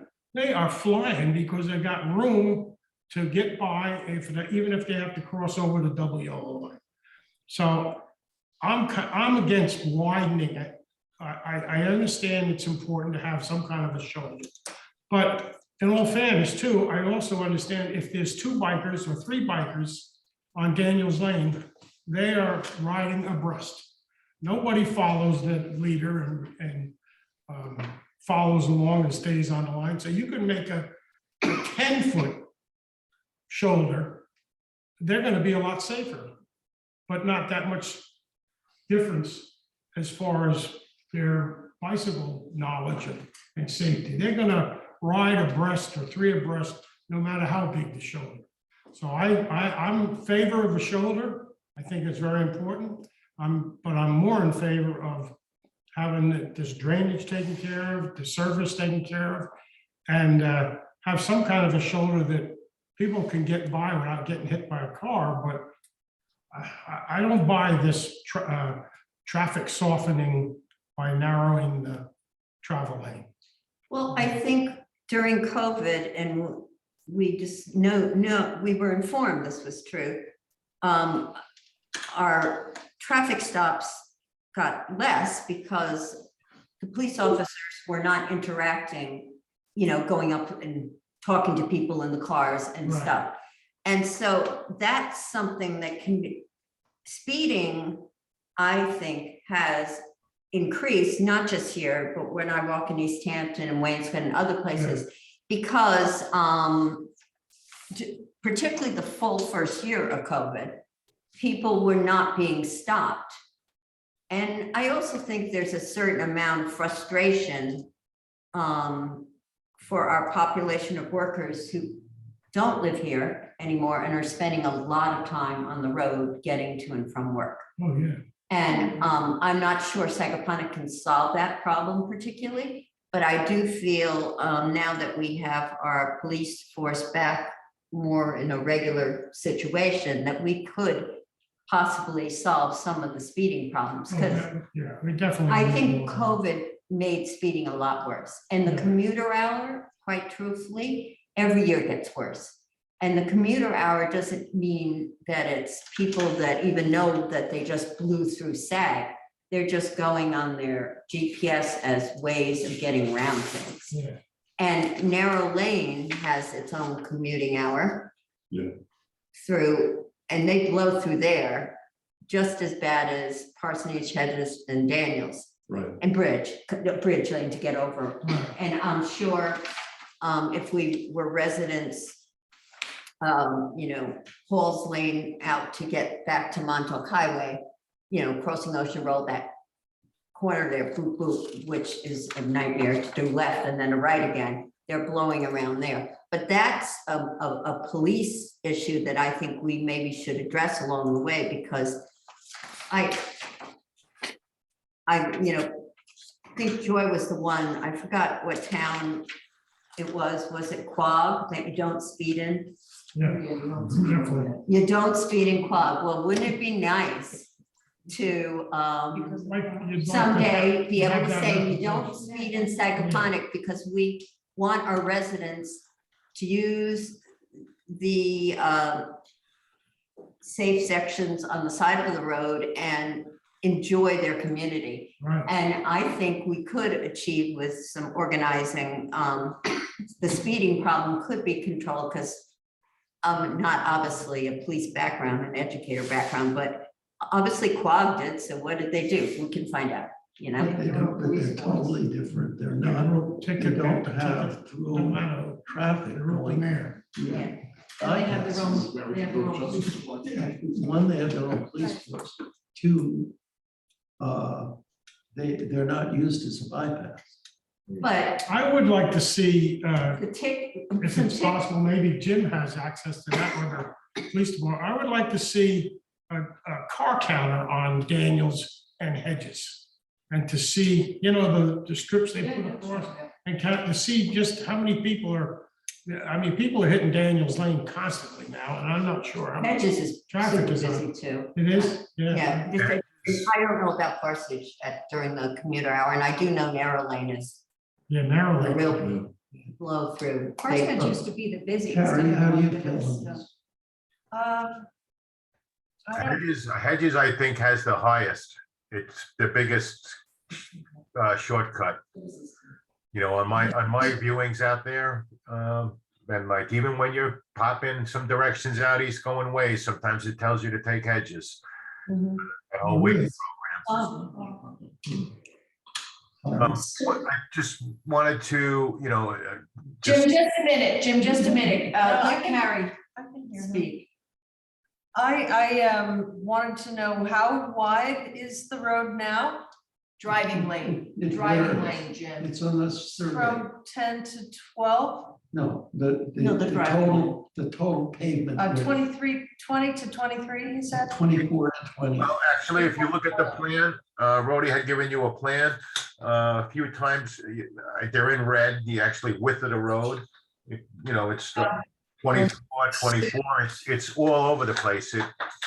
Most of the road is 22 feet to 23 feet existing right now. Some's 24, some's 21, but on average, it's between 22 and 23 feet. So it's like 11-foot driving lanes, right? Yes, yes, One shoulder. yes. Yes, right. Well, I like the shoulder idea, but I also like the look of the countrified. And, you know, not being too much asphalt around. Can I just I ask? don't know, I'm betwixt and between on this thing. I have to think a little more. Can we bring it up for next? Can we do the next? Too late. We can, but as Jim says, we've got a small window. I here. know. Now, if you want to give a chance for all the people who wrote in the form letters to come here and repeat the same thing, No. we can. We don't need to do But I that. mean, we can read. Yeah, we know how they feel. I know how they feel, and they're all good points that they make, except for the Hartford. So, I mean, I think if we're gonna do it in the spring, we gotta decide.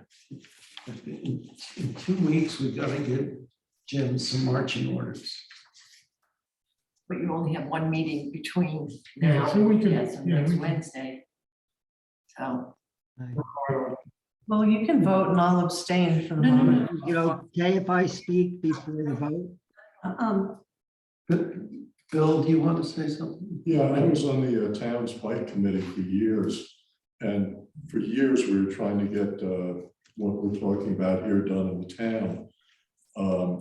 What it does is it encourages people to go on bikes and get out of cars, which was part of it. I mean, part of it's recreational, but also the push has been to get people on bicycles. And if they don't feel safe, they don't do it. When you get people using the shoulder, it does act to slow traffic down. The drivers know the state passed a law that you have to be 3 feet from somebody on a bicycle. If you don't have a shoulder for the person to get the bike on, the car has to go into the other lane to get around them. You know, I'm in favor of a wider road than a narrow road.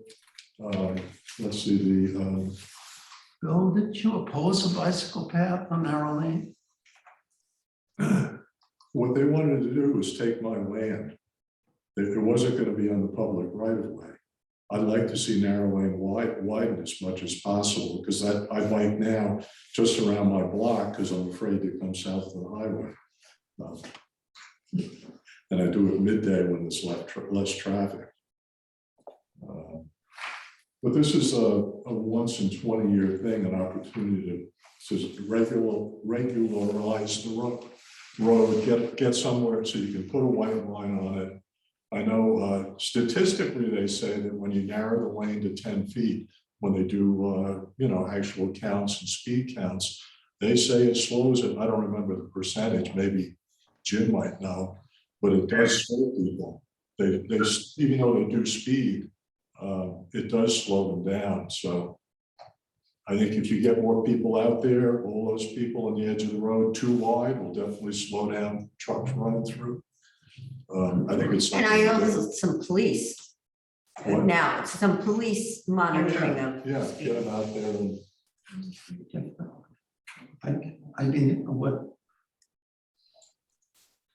I think the narrower lane slows traffic in and of itself, but I think if you have a narrow lane and a wide pavement, an expanse that you see like a runway, it tends to let people go faster. Yeah.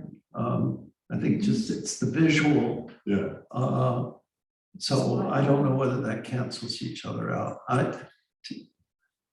For me, it's the aesthetics. And in that sense, I'm probably old-fashioned and out of date. I feel that we founded this village to preserve its rural character and not to be just, you know, to design the village to accommodate to be a playground or the lifestyle of our second homeowners who came here because they appreciated the rural character. It's As we sit here and discuss this again, I just remembered back to the similar discussion we had before we decided to widen Daniels Lane. And back at that time, we were discussing whether it should be a 3-foot shoulder or a 4-foot shoulder. So this was, you had me put together the pros and cons of the shoulders, and just going, we're all talking about it right now. And we all went through this.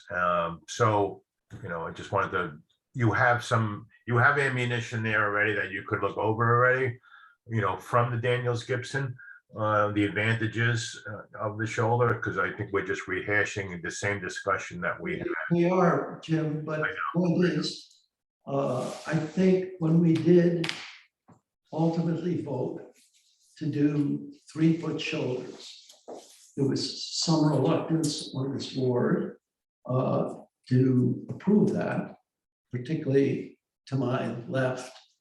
But we went ahead and did it. And I think now people are having buyer's remorse. The public or people No, on the board? people on the There are board. people. Oh, okay, well, when you said The- people, the generally, public- I'm trying to. It's not the And board. there are people who, I mean, Is it our job to represent the public on the board? Up to a point, and Up which to a public? point. That's interesting. But she said she got some public people saying they And didn't like it. there are a number of people who I can ask them to come to the. dislike what we did on Sag Main Street and dislike what we did on Daniels Lane. It's not that this is a monolithic a block of people who are doing it. I mean, a lot of them, as I say, just sent in the form limit that I guess was solicited from. But I'm gonna vote Is what it, I think is best for the village, and if you want to hold a referendum, we can hold a referendum. But I don't think many of these people are registered voters. Owning property here gives them some voice when they talk I to us. didn't say that. Yeah, okay. Also, I believe Mr. Tannenbaum is trying to talk and I on the didn't even screen. know Mr. Tannenbaum was even here.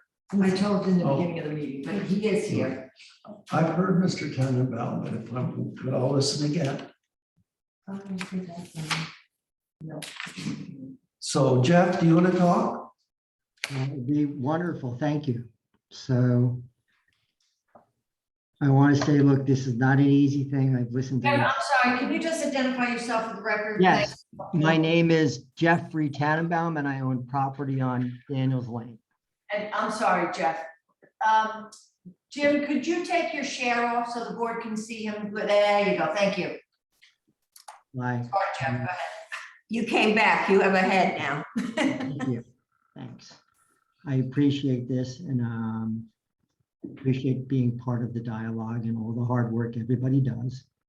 And I'm not here because I want to build a large house. I'm here because I'm concerned about the safety of people. That's it. And I'll tell you a little bit of it and then I'll respond to some of the comments I've heard because I'm tried to be a student of as many facts as I can because there are facts and emotions. I'm trying to take out the emotion.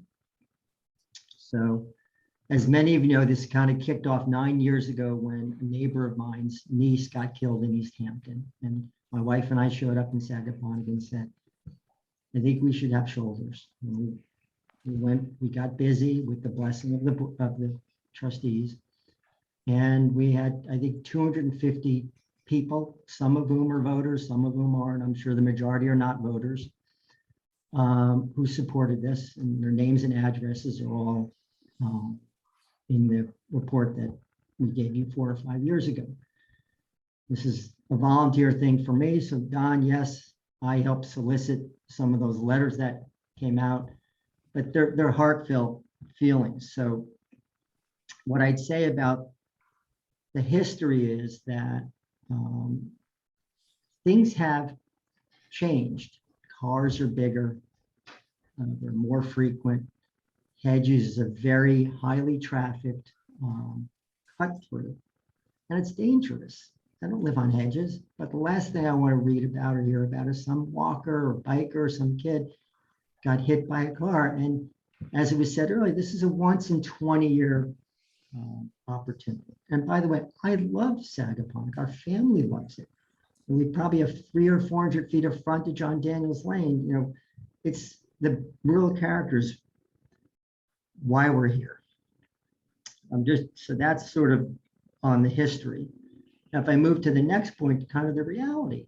During COVID, it was pretty amazing. And I was tempted to take pictures, and I took some, but the number of people I personally saw walking on Sag Main inside that lane, every time, it warmed my heart. And it was every single day, multiple people, old people, young people, moms with strollers, which was really, really wonderful to see.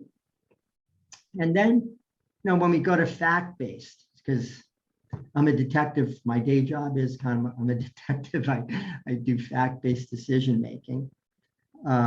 We heard Ann Luss speak, and what she said was, a small portion is when you narrow lanes, even if you have a shoulder, there are lots of studies, and they're in her presentation, that is traffic calming. But the bigger point she made during the meeting was that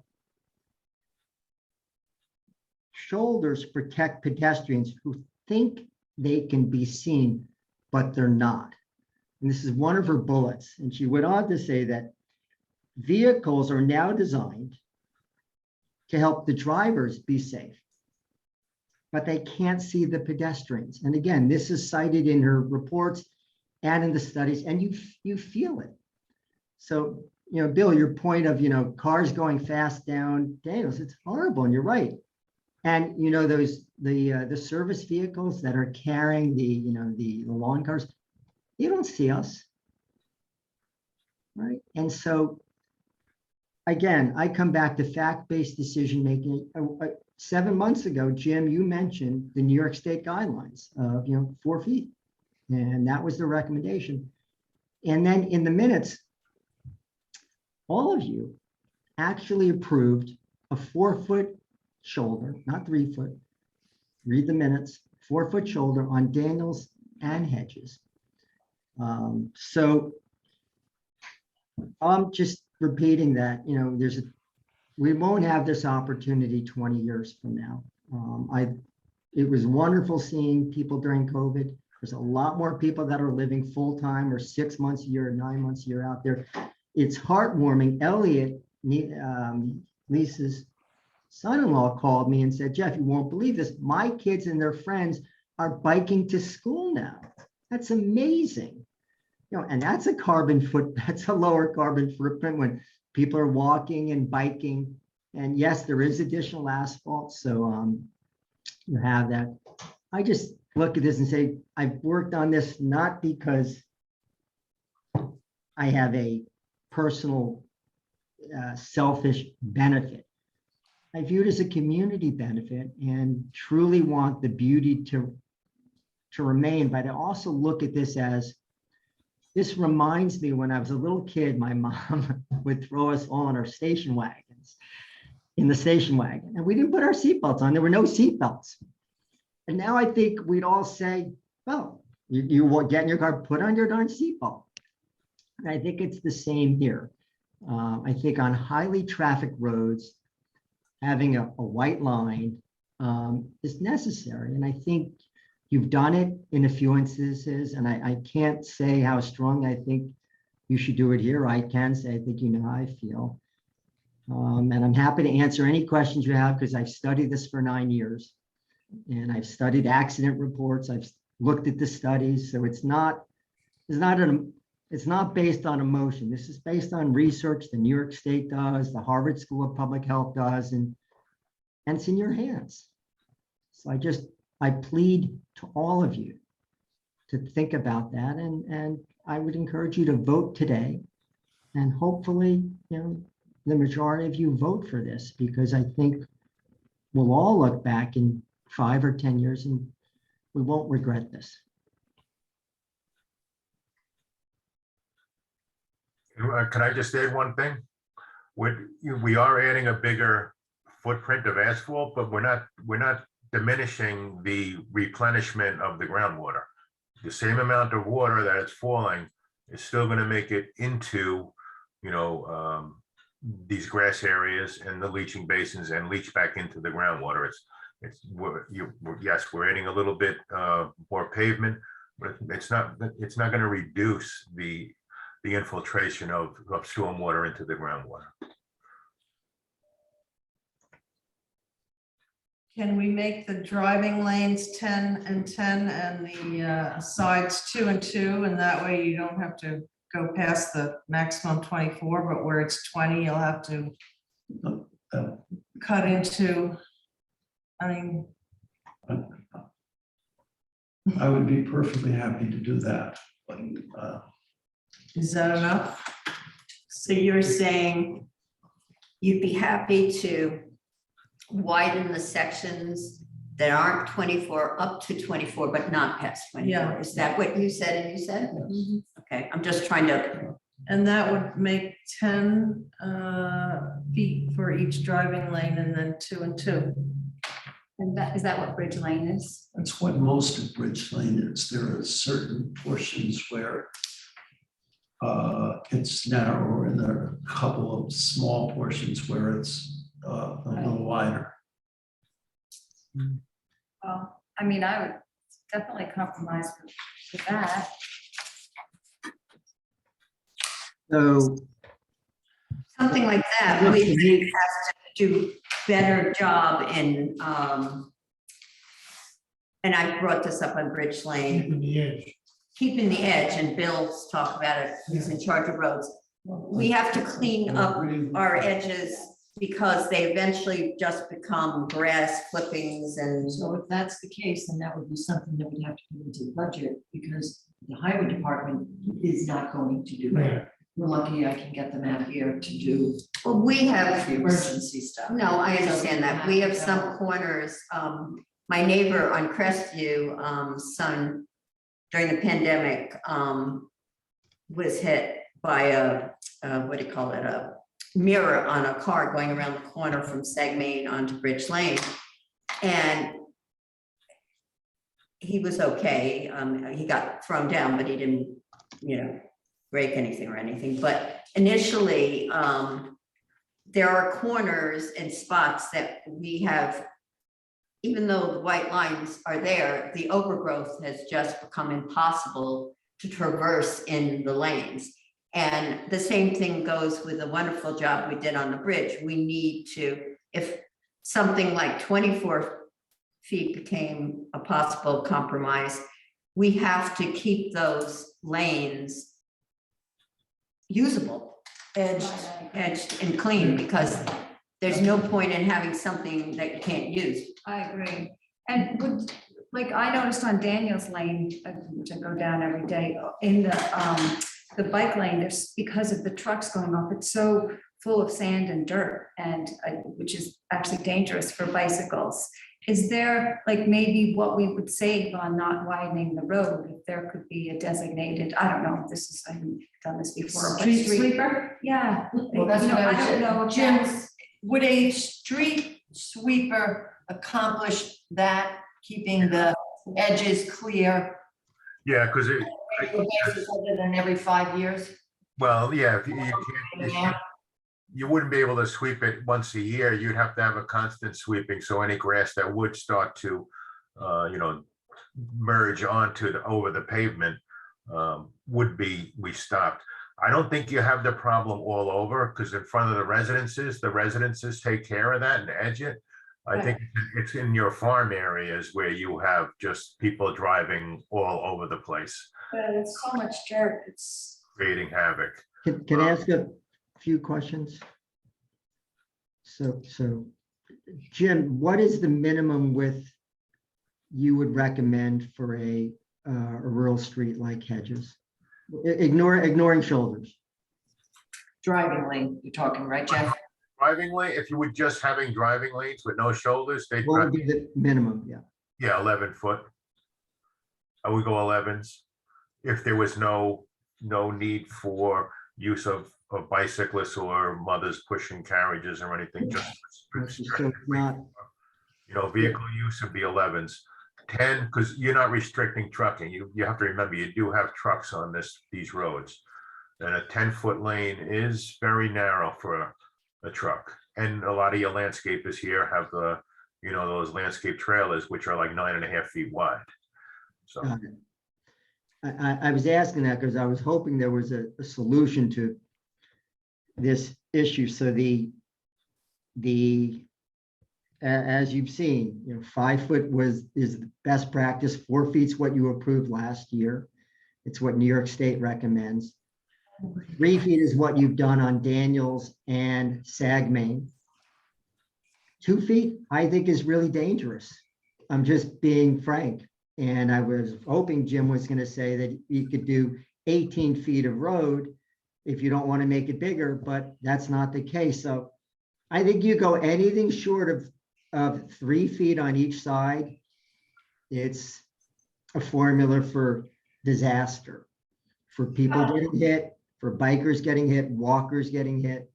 We have a lot of, we have a lot of traffic, bicyclists and pedestrians on Bridge Lane, a lot. I mean, I think, it's a beautiful street and people use it, and there's not, they've been going fast for a long time. So I don't know what to say. I think with the visibility, it's not like the streets in East Hampton where, it's just, these are just straight And Bridge streets. Lane is 10, 10, 2 and 2. That's, It's maximum, I think. It's irregular, it's probably not two spots. But it's 10 and 10. It's 10. And I would also say it's not entirely analogous because Bridge Lane is really a short stretch. People pretty much have to stop on the bridge if there's a car coming. It's a short stretch. Hedges Lane is a long lane, but I'm just basing this on what safety experts say. Safety experts say, and you're the board, you heard it, and you heard them last year and you approved 4 feet. Safety experts say 4 feet's good, 5's better. If you go lower than 3 feet, you're really defeating the purpose. these are, those are statistics for state streets. There aren't small country straight streets that I can understand them, and we've got to weigh all these different. They also said when we were doing the bridge that that was very unsafe, and we needed these huge metal bars, and we would have had a very ugly bridge in Sagaponack if it wasn't for our board here and the mayor and the trustees at the time. It was fantastic, and I think that everything has to be weighed, and I think. I don't doubt that it's dangerous. It's dangerous with the shoulder as well as without. It's not an automatic protection if people are driving drunk or under any other influence. So I hear what you're saying. I think it's coming from a very good place, and you want really good things for the community, and so do I. But I just see it in a different way. Understood, and all I'd say is 24 inches. I don't know what kind of liability the board has, but I would not be, I wouldn't sit on that board and recommend 2 foot shoulders on a road that people use as a cut through constantly. Do you think it'd be better than it is now? What? Wouldn't it be better than it is now? Better. Yeah, but if I wear a seatbelt 50% of the time, is that better? Sure. But I can wear a seatbelt all the time. So you guys, it's your power. Look, I've just done work with my wife and a dozen other folks trying to get you to a decision that's a compromise, not saying 5 feet or create an internal bike lane, which you could do, or an internal walking area. But if this is 24 inches, You know that 24 inches, if you do 2 feet, it's not wide enough for a bike to be on with the handlebars. I mean, so, you know, Husband's it later. But I have to agree with Jeff.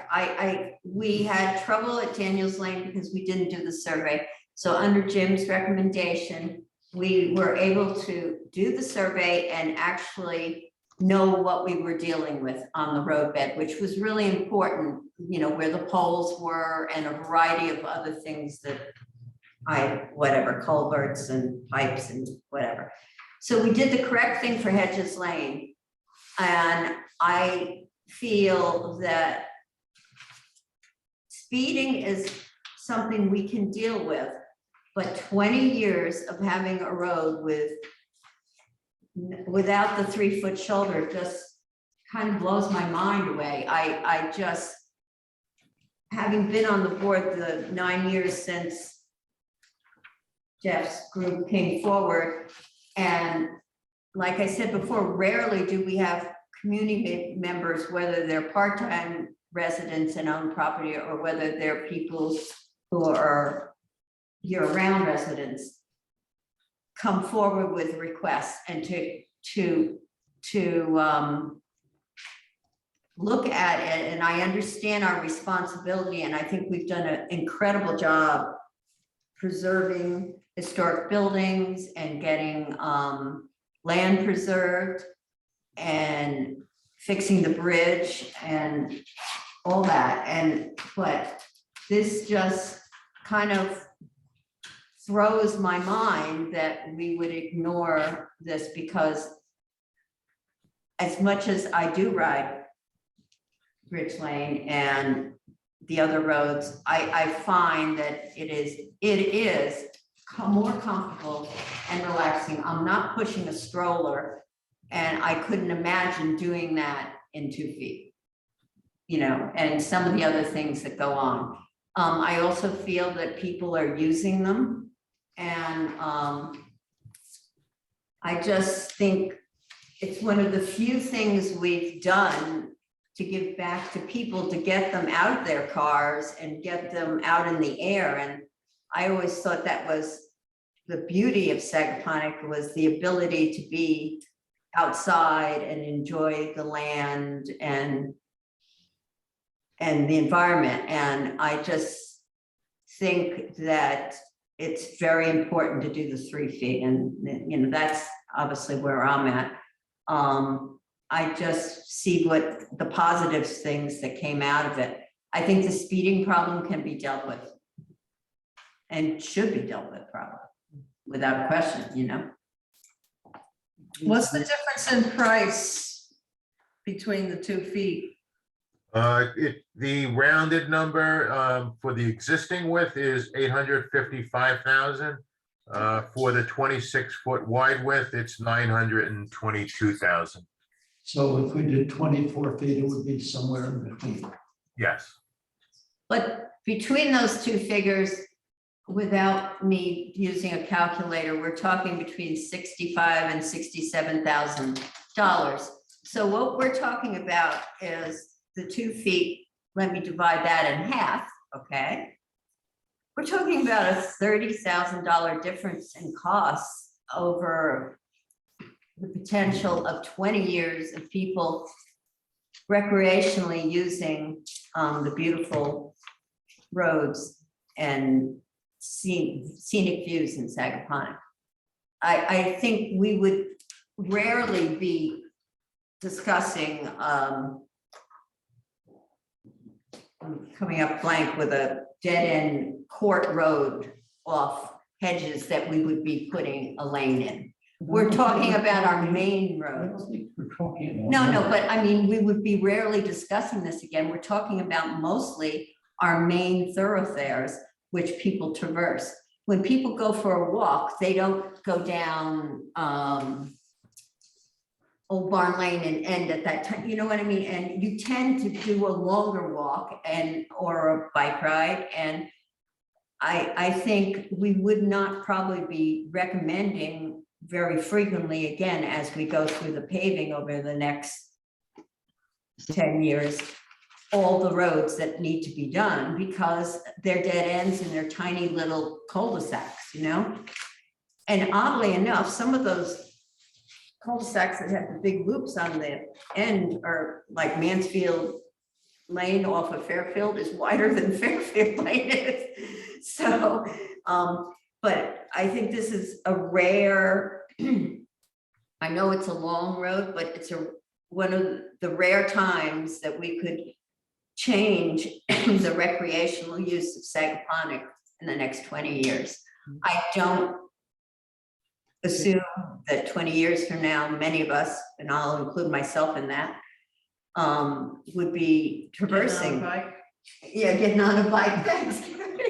And doing these things. And I think a lot of our residents want to get out there and use the straight roads. I mean, Tinker Topping is probably one of our oldest residents, and she surely walks all the time. Oh, did she write a letter? I hadn't seen. No. Did she? No, I didn't say that. I just made a comment that. I'd be interested.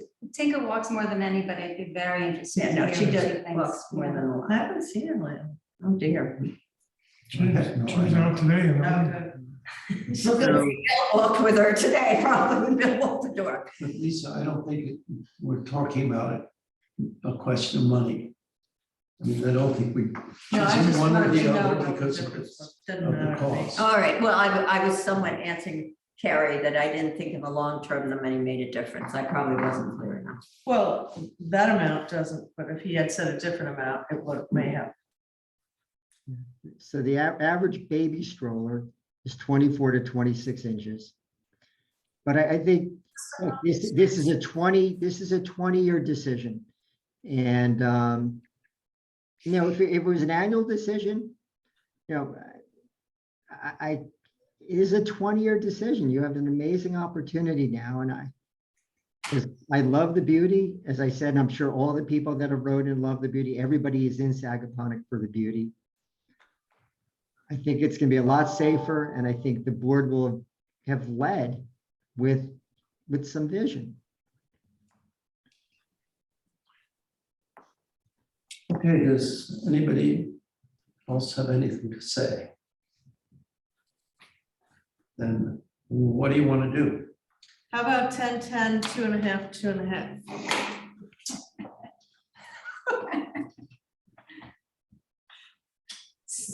So in order for us to vote there, we have to put something down.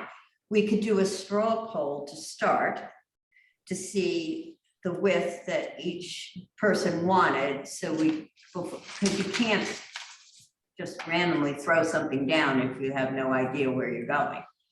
So, So I'm trying to get everybody to say what it is they want. okay, so do you want to go down I the just table? said what I wanted. Okay, she said her, I wanted, Wait, you're now at 2.5. I'll go 2.5. Is that doable? Well, yeah, anything is doable. Jim? so she's Make it harder. You're at I 25. mean, She's at 25 feet. I'm at 26 feet. I mean, when we had this discussion last year, you had me look up what the New York State warrants with the suggested for this rural type road, what the suggested widths were for the preferred usage. And it was a 4-foot shoulder. We had this discussion last fall and it was brought down to 3. So now you're having a similar, so recommendation wise, you can make it any width you want. You know, but from my standpoint as a traffic engineer and a civil engineer, I would do the 26 feet. It's recommended to do the 28 to have the 4-foot shoulder, but the alternative of going less than 26 feet is not, to me, in my opinion, is not safe. The roadway is supposed to supply transportation for all modes of traffic, pedestrians and bicyclists and vehicles. So I would definitely, you know, you're going 24, 24.5, 24. It's not like a bidding game. This is, there's recommendations, and, you know, we're talking about, you know, inches on each side of the road. But if you're actually, you know, walking or using it, those inches are large when you're next to. Thank you, but We, Don, do you think it would help if the board members took one more look out there with these plans that Jim has? So they can actually see the width out there of what's on the plan? That might be And helpful. then we can make I a think- decision next Wednesday. I don't know, I'm just throwing it out there, Don. Yeah. Jim, I think ever since you were appointed here, you have wanted to build the infrastructure, public works infrastructure of this village. And I mean, we applaud it, that you're offering it. We applaud that that's your point of view.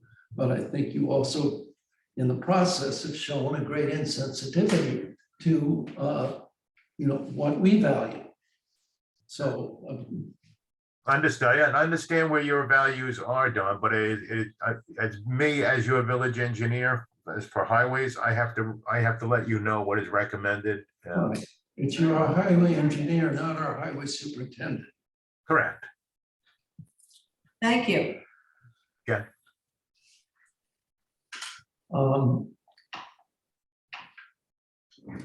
Bill, what is your Let's wait preference? till next week. If we have to decide today, it would be a 2-foot shoulder. That's On either 24 side, feet. 24 feet.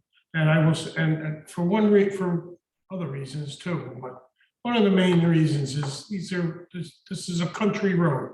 Sagaponic still, no matter how many bucks come into here, it's still a country road. I've been here for 75 years. I hate to see, I walk Daniels Lane, I enjoy it. I don't like looking at it. And every time I see a biker riding on Daniels Lane, they're on the white line anyway. Well, it doesn't make much difference if they have 2 feet or 3 feet or 5 feet on it. The outside, they're riding on the white line anyway, which I don't blame them.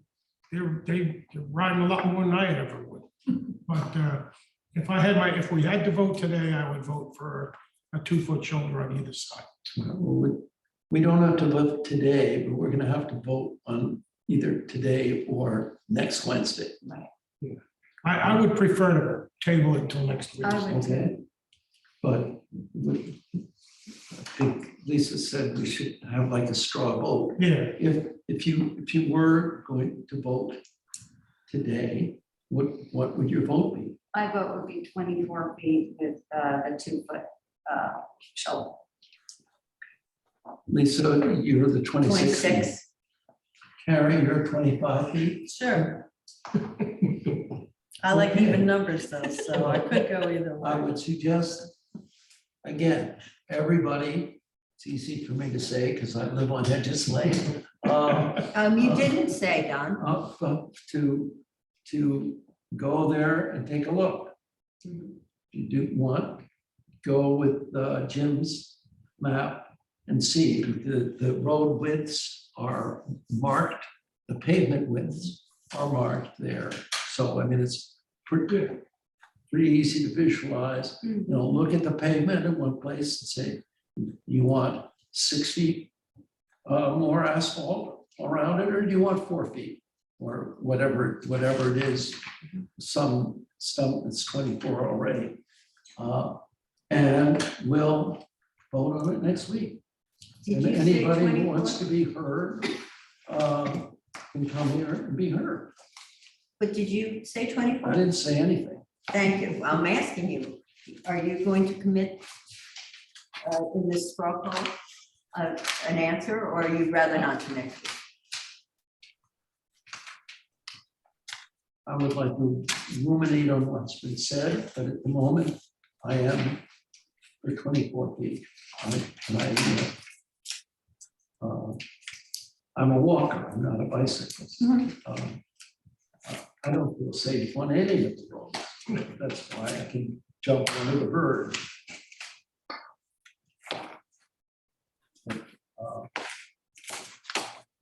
Yeah, I would like to go down and check it myself. I mean, I don't doubt Jim's measurements, but it gives you a visual idea. So, we're gonna take these surveys out that Jim did. And, Rhodey, is it possible that, if someone asks, the surveys are gonna be available for anybody from who wrote letters or We can who's post them on. on the web. You do that?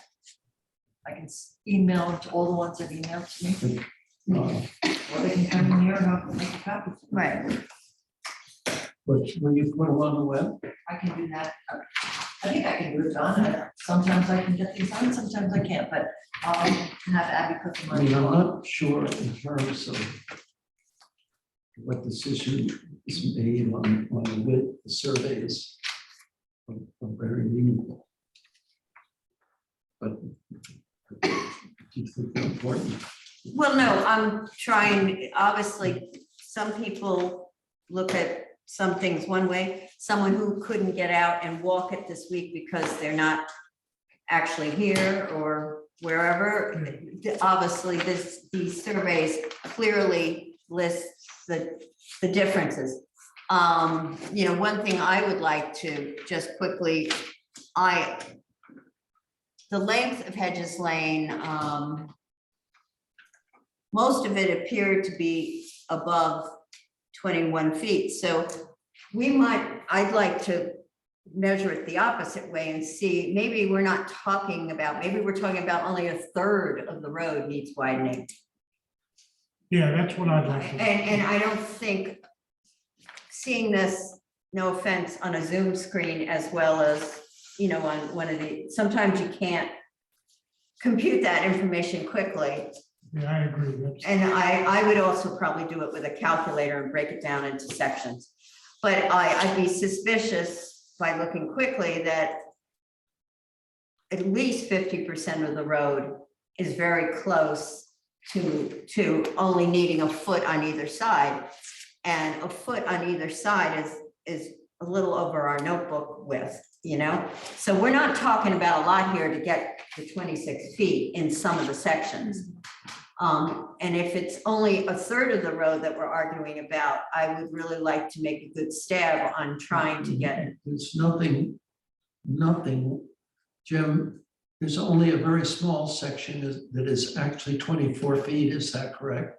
Yes, there are some sections that are 24 feet. Most of them are less. There's actually a little bit, there's a small section that's actually 30 feet, but that's just in one small compact area. You know, it's very limited. It's not consistent in any one location. All right, but the 30 feet goes in the 24 pile. Yeah. As you add up proportionally what you have on the road. I would like to just break it down that way, because I obviously am on the wrong side of the majority here, but I feel that it's important that we think about the future, and I think the future is changing in Sagaponic and has changed in my 70 years of being here, and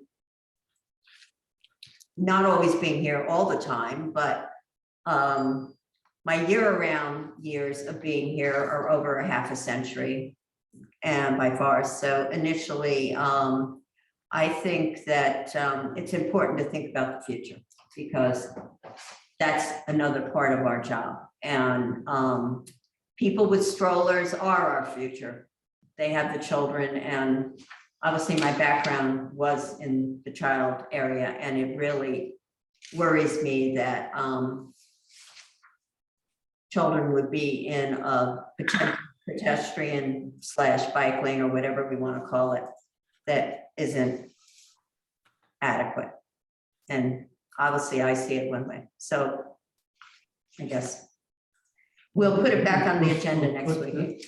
We'll put the survey up and send out to the jungle drums that. I just sent it to Jeff, so he's out. got them. And yeah, I can do that. And anybody that wants to come in and get a copy. What I could do, Rhodey, I'm gonna be out there Friday to meet the water authority. I could bring some full-size sets. Okay, that'd be fine, Jim. And if you do plot them on 11 by 17, there'll be a 60 scale, 1 inch equals 60. Full-size sheets, the contract drawing sheets. You don't know what that means? 1 inch on the plan. Full set. It's all right, Jim. No, because they're all scalable. They're all to scale. For you. I'm just printing here.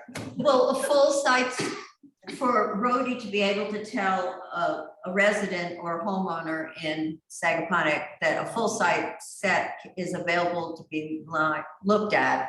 Yeah. It's gonna be an 11 by 17 set, Well, no, I'll give you a big set. and the ability to print any larger. I'm gonna bring you some on Friday. Bringing big ones, he said. Yeah, but how many are you gonna bring me? Well, it's only 4 pages. I could bring you, you know, how many sets do you want? I need one. I'll give you 10. And there you go. How much is that gonna cost us, Jim? Hold on. As much as this meeting is. What are you talking about? Blow ups? We're talking about Did you see it? the Jim's plan. This, the right actual here. sizes. No, I think he's talking about more than that. No, you're not talking More than about- this? He's talking about the actual size. The of actual plan. size of the Oh. survey. Those Yeah, big- or the contract size sheet. It's a 24 by 36 inch sheet. What difference does that? I don't make? think that doesn't to me, John. I think you can see enough on this. I for think the he- average person to go out and take a look and see. I think what Jim this- was trying to be helpful in allowing people to make decisions by offering the full size sheet. Yeah, no, and then we should have full size, at least one in here for the file. So, but Give I, us 5. Okay, Jim, by the way, Daniels Lane drainage at the eastern end looks great. all right, good. Yeah, I had that picture up, but they finished it. Good job. It was 400. That's safe. Yeah, understood. All good. And but the roadway, that the utilities on that side road, okay now? which one was it? Well, there's still that hole in the ground where the fence was around it, and there's a box in there, but the wires aren't really, it's not set in there. Okay. But other than that, the Daniels Lane end of it are much. Yeah, I saw that. I saw much it. more secure. Thank you. Okay, great. And I also say the alternative to having a vote next week is to postpone the project until fall. I don't think any of us want to do that, but that is. You mean by not voting today? No, That's by to be next week. By Next not- week we'll- Oh, yeah. Yeah, that's fine. I think that postponing it to the fall is not economically prudent with the costs going up, as well as the fact, I'm not sure more than a week is needed for all of us to Change our minds? You're rotten. Jeez. We're trying here to come to a decision.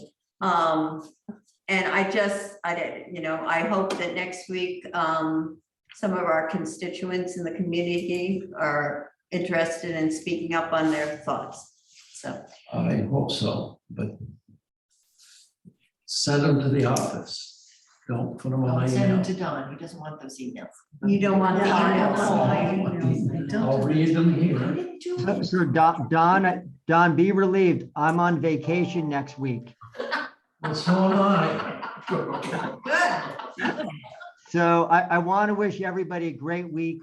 I hope, Jim, when you do this, you may find that the weighted number over the length of the road is we're talking about 18 inches.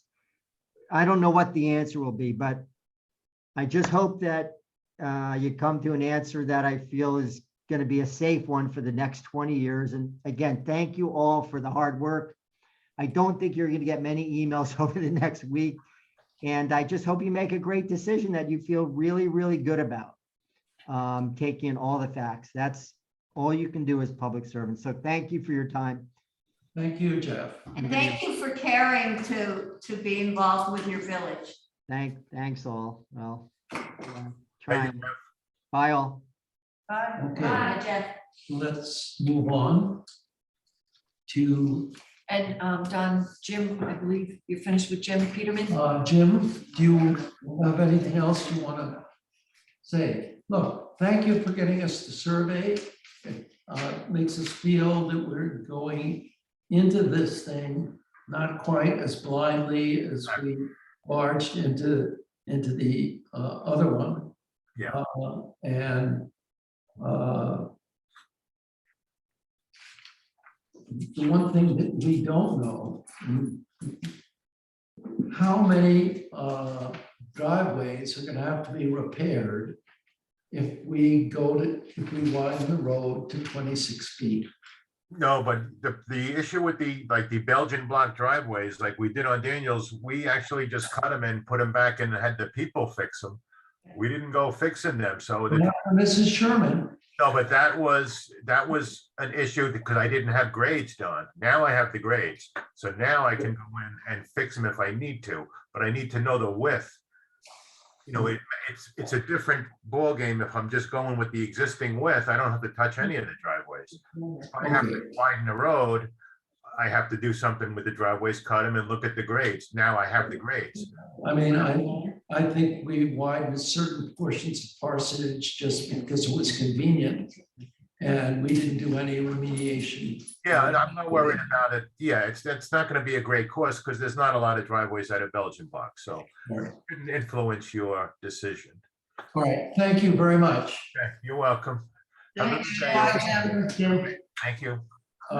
Special events, are any of these new ones? No. They're all returned.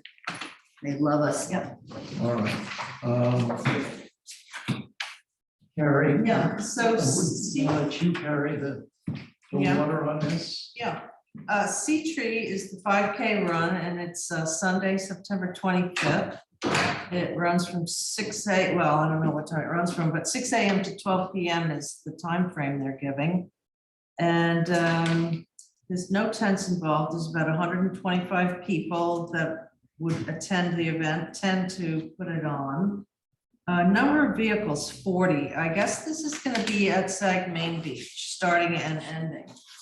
And they run down Sag Main, left on Bridge Lane, a U-turn on Ocean, and back to Sag Main Beach. And it's no on-site security. I guess it's none needed. The portable, no portable, one portable bathroom, but probably at the beach. And Southampton Town Police, yes, it says, will the applicant need additional services from any of the departments below? Do they contact the police or do we have? We send this over to the police department, but yes. Okay, so it's, contact. all right, it's both then. Yeah. Okay, and then on signage, there'll be 6 route signs, 12 by 12, and 6 promo signs, 24 by 24. That's the 5K run on September 25th. Any questions? No. This is now, thank you. No, you're gonna vote on them next week. You just. Okay, okay. Run down. And this then week. the next, okay, the tour of the Hamptons, this is the Massapequa Bike Club that's been here before. Evidently, it's 4 different lengths, 25 miles, 53 miles, 70 miles, and 104 miles. That's gonna be another Sunday, September 18th, the week before the 25th. And that's from 6 a.m. to 6 p.m. And there will be no tent involved, 700 people and 90 to put the event on. And it starts, let's see now, from Southampton High School. And then back again, I guess. Okay, yeah, so there's no alcohol, no on-site security. The portable bathrooms, From when to when is this? 6 to 6, 6 a.m. to 6 p.m., Sunday, September 18th. So they expect 700? It's a bike tour, the bicycles. Only 2 of the routes, though, I believe, come through the village. My grades, I think. No, I think they all do. Yeah. Oh, because they didn't all use The 25 mile, the 53, yep. Just gonna make a liar out of it, the 70. And a 104. Okay. They all come through SAG. Okay, I think the 53 actually loops back through the village.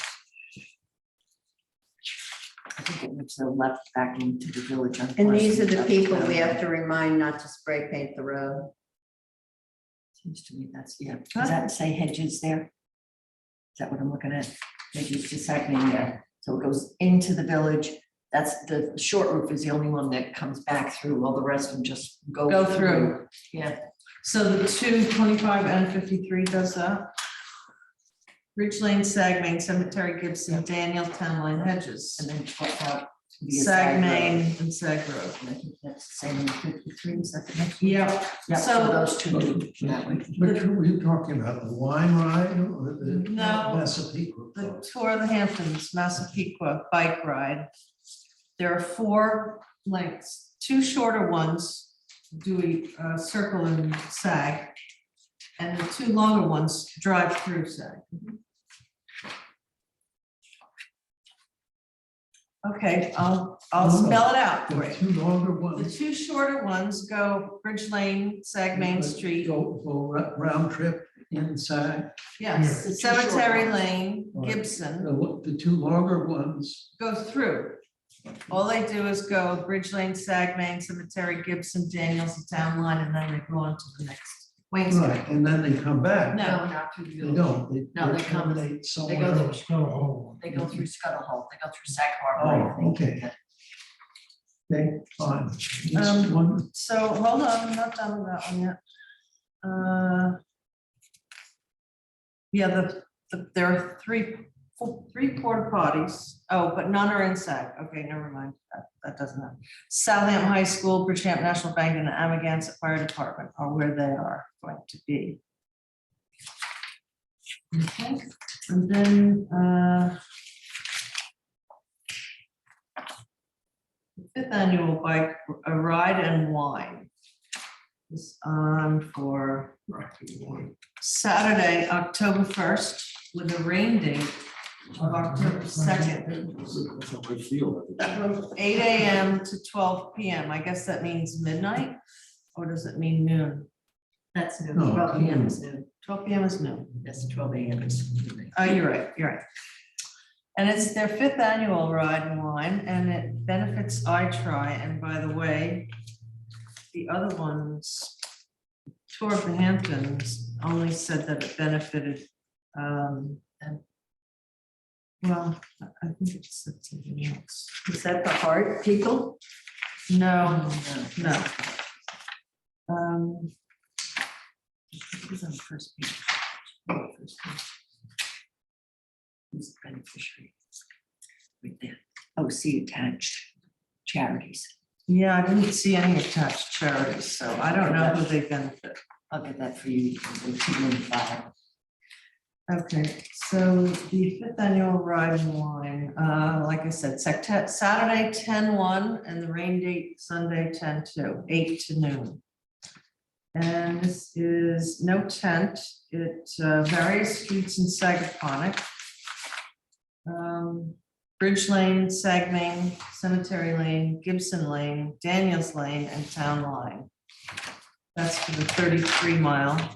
The 10-mile is Bridge Lane, Sag Main Street, Sagaponic Road. And there's no tent involved. Where are they starting? There begins at Channing Daughters and ends at Channing Daughters. And that's where the wine is drank, not in our village. Bridgehampton. No security, no bathrooms, and then they say, any of the departments below, Southampton Town Police, they say, yes, please, to direct traffic at the bridge. Yeah, same as the other one. So, yeah, we'll do that. And that's it. Okay. 10 applications. Anybody have any problem with it? The next one. We've done it other years and it's an excellent opportunity for kids to go to frolic camp at Topsy-Boggin. I think it's a nice thing. I've met people who've had kids in it, and local people, and they've enjoyed it, so. Okay. Discussion items. Just another thing, What? certification of the unpaid taxes Yeah, for this year. what is it? 17 something. So you can sign off on that. I have a question. Wait a minute. It's in the book. It is somewhere. Under, It's, Under new should be business. the last page, under new business tab. this one. Just before discussion items. Here you go. I got it. Yeah. Yep. And this is the breakdown of them. I'm back in. Or not. The following page is the breakdown. It's a different amount. Is that? It doesn't include the penalty, Exactly. It doesn't exclude what? the penalty, The certification. The 1700. page only does not include the penalty penalty that the people pay. Oh, I see. Okay, do you want us to sign all this? You can do it next week. Oh, you're not gonna be do it this now. I wanted to backtrack a minute, Yeah. back to this tour of the Hamptons, the Massapequa Bike Club. Yep, Did you have an issue with the 700 people? no, we're gonna be spread out over, Yeah, over the whole day, right? yeah. Well, 6 AM to 6 PM. Yes, the whole day. I don't think so. And it's gonna be all through, let's see, yes, 4 different I mean, lanes. none of them should be spending more than 15 minutes in the village. Okay. I just want to make sure you were okay with that. Well, are you okay? I don't know. Oh, well, then, we'll get a chance to vote on it next week. Okay. Going by your house, Bill. Yeah, single file, no doubt. Maybe we can get them to ride 8 abreast. It'll be about 3.5 weeks before by the time we get They through. go down hedges. 700. One of them goes down hedges. I'll change my dog up.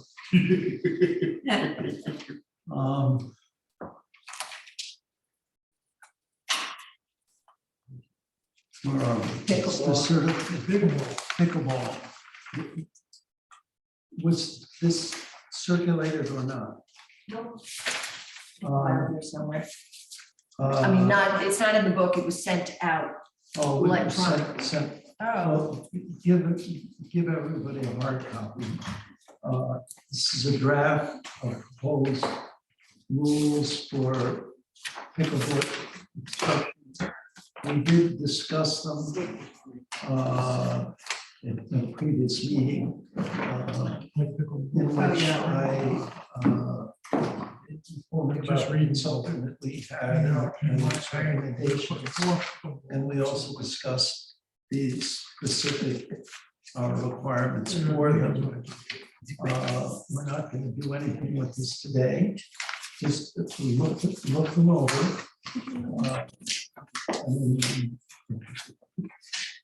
The key, the regulations are all on page 2, on the second half of page 2.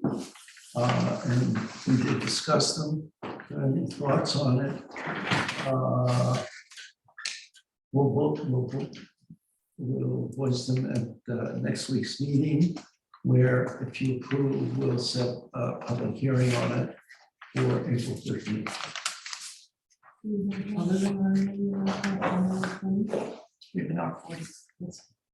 Two, 1. Okay. So put that on the agenda for next week, and if you have any any objections to these recommendations or additions to them, talk about them, and if there's a consensus, we'll set a public hearing for the following month. No, lost my agenda here. Sure.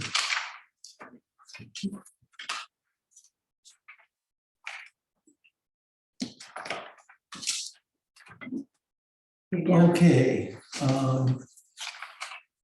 Again, you have all the financial stuff, you can review it.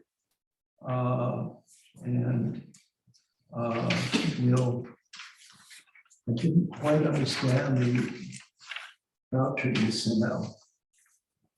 I can send you any vouchers. Well, you showed me like a list of I sent you a warrant. a warrant. Yes.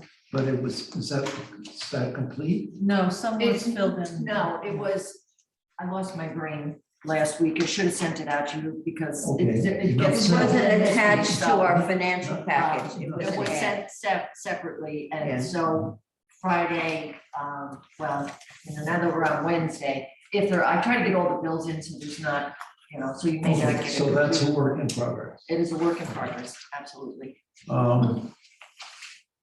So again, next week we'll do the vouchers, and if you, again, review the financials, if you have any questions, comments, or suggestions, make them next week. Board committee reports. Don, I'm just, one note is that Don and I will be working on the budget, so you will get a tentative budget next Wednesday. From hell or high water, Well, and the tide is rising. Well, he does have a flight to catch, so. So we're meeting on Monday. No, I'm making a joke. I'm actually flying on Wednesday, Oh. but will be In some in spot time too. to be on leave. God willing. No, the airline schedule willing. Tasting room Wednesday night.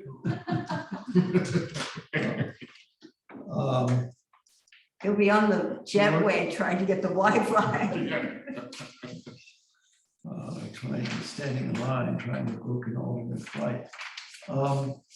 Lisa, do you have any reports? Architecture board happened on Monday, February 28th. Do you want me to breeze through it, or I can do it next week because we've been longer today? It's up to you. If you're listening, Let's do it now. Okay. Okay, so driveway gates were adjourned to next week on 494, next month, I'm sorry. Hedges Lane, because we are still waiting on a revised survey. 135 Crestview was adjourned by wish of the owner. 230 Town Line Road. The hearing on the subject has been closed, and Tom White said that the board had to think, and a decision will come in the future.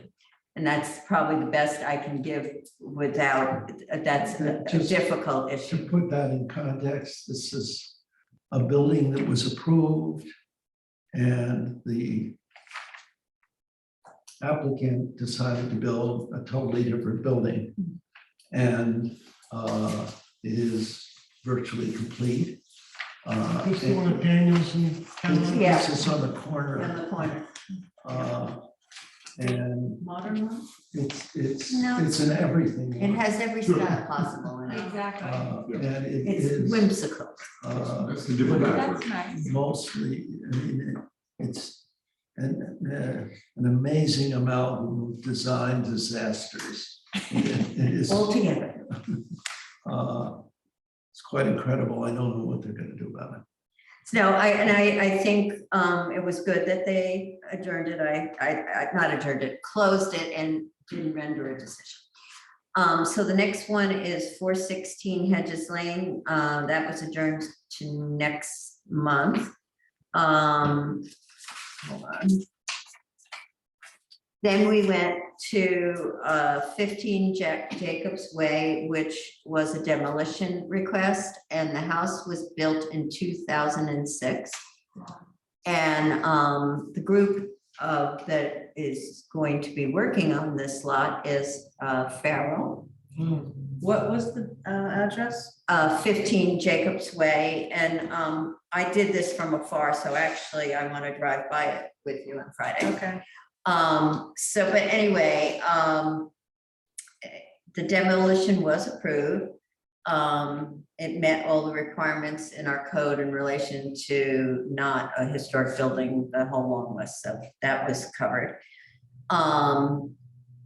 So then they talked about a little bit of their design interests and such, and what they were going to do. That will carry over to next time.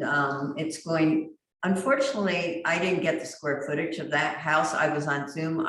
It could have been said of the new potential house, but it is a cedar siding shingle. It appears on the plans I could see on Zoom that they're not doing any accessory structures to get the max of their square footage use. 2-story, what I'm gonna call, you know, those glass staircases. There's one on Bridge Lane right before you go over the bridge on the left in a newer building where they do the staircase and they put glass up the entire 2 stories. So I'm sure that's going to be discussed and become an issue. So that will be revisiting us at the end of March. 342 Town Line Road is a vacant lot, and my definition of what I was visually seeing was kind of a modern farmhouse type grouping of you know, buildings. And it's about going to be 6,309 feet the house and about 950 feet of accessory. They were adjourned to next month to address their glass issues, and the front yard parking was discussed. 543 Hedges Lane was approved, and that was a renovation. They were connecting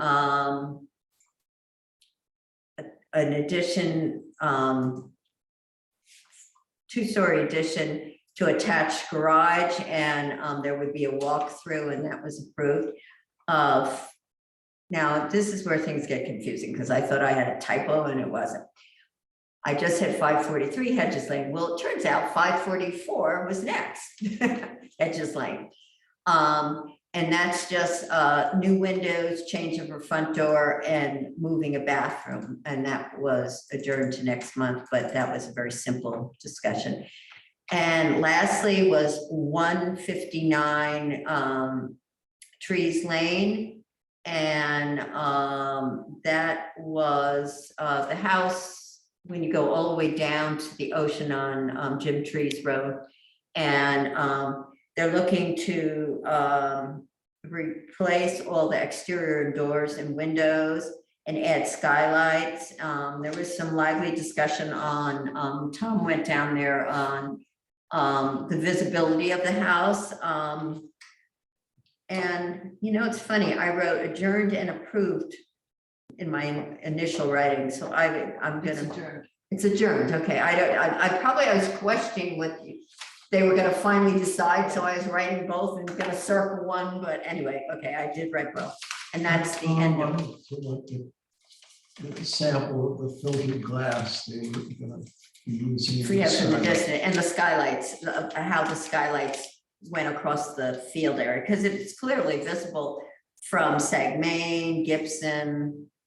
You know, it's visible from quite a few areas because we have a lot of preserved land there, so. But understandably so. I mean, we all remember when Jim Trees was around and that section was built. I mean, it clearly probably needs new windows and doors. It takes a lot of salt and everything. So. Thank you. Oh, zoning boards is coming Friday, so I can report next week on that. Carrie, have we exhausted you? You have. Okay. Bill? I have just, like I said to Jim, the drainage on Daniels Lane, the eastern end of Daniels Lane looks so much better. It's much safer, and they did a nice job. Right. And that's all I have to report. for now. Seems to be a lot of movement on Hedges Lane for construction and stuff. We mean up for the, Like Lisa's report. Oh, yeah, no, it's Yeah. become a more popular road How for quickly they're construction. gonna yeah. tear up our new pavement. I know, all those construction trucks. Well, remember when we had all the construction on Fairfield? And it's such a skinny road to begin with hedges right up to the Oh, yeah. pavement of the Yes. road, literally, illegally, I'm sure. And that road had serious construction, and then Erica's Lane got hot for construction, but Hedges Lane seems to be getting hot. Do for we, Bill, I'm sorry, they finished the sides of the roads down on Daniels, I forgot to ask you they that. finished the finished. ocean side, but the north side, there's still a pile of fresh dirt. I think there's just about finished. But they did, what's her name, driver, Sherman's driver. So you think there's a little pile of dirt that still needs to be feathered out? I think that might be it. I didn't stop the car and look in the rain, but I'll check it tomorrow and see whether they put a drain in. I forget what they were gonna do on the north side of the road. The same thing on the south, they were gonna put extend the pipe, but they were gonna fill it in with dirt and then seed it, so there's. They may have done it, but it didn't look like it was quite done. Okay, I should have asked. yeah, I forgot to ask Jim. Do Marilyn, we have one question? Do we have, if they do tear up our new pavement, when we finally do it, do they have to, do we collect a bond or something, or Are you talking about? for regular construction, if they I mean, yes, if they damage it, we do. damage it? But what we do to, if they're gonna bring in large amount or take out large amount of fill, we charge them $100 a cubic yard to do that. That money goes into the capital improvement of the Oh, road. okay. Uh, I couldn't remember how we got reimbursed for or that. for example, was it STEM Partners that actually Yeah, but that paid? was actually before we paid. So we put that in the Yeah. coffers. Oh, and another thing is that the Fairfield Pond Lane, there are two Suffolk County Water Authority installations going down to, I think 58, the 70 and 58, I think. Suffolk County Water Authority is going to repave Fairfield Pond down to that point. So you'll see Which is that. nice because it needs it. Well, that's what I said, because you offered, I said, yes. Well, They have to read. it took a lot of traffic during construction, and that road really got damaged. But it's only going down to 58. Something's better than nothing. True. And there is a lot of buildings still on there, Yes. but it's almost finished. And Michael Davis' house is almost done. And And We started another one that we tore down, right? Oh, Lily and Jacob's house is just. started. Yeah. Marilyn, do you have any reports for us? I don't. Okay, thank you. Our next meeting date is next week, March 16th. Questions from the floor?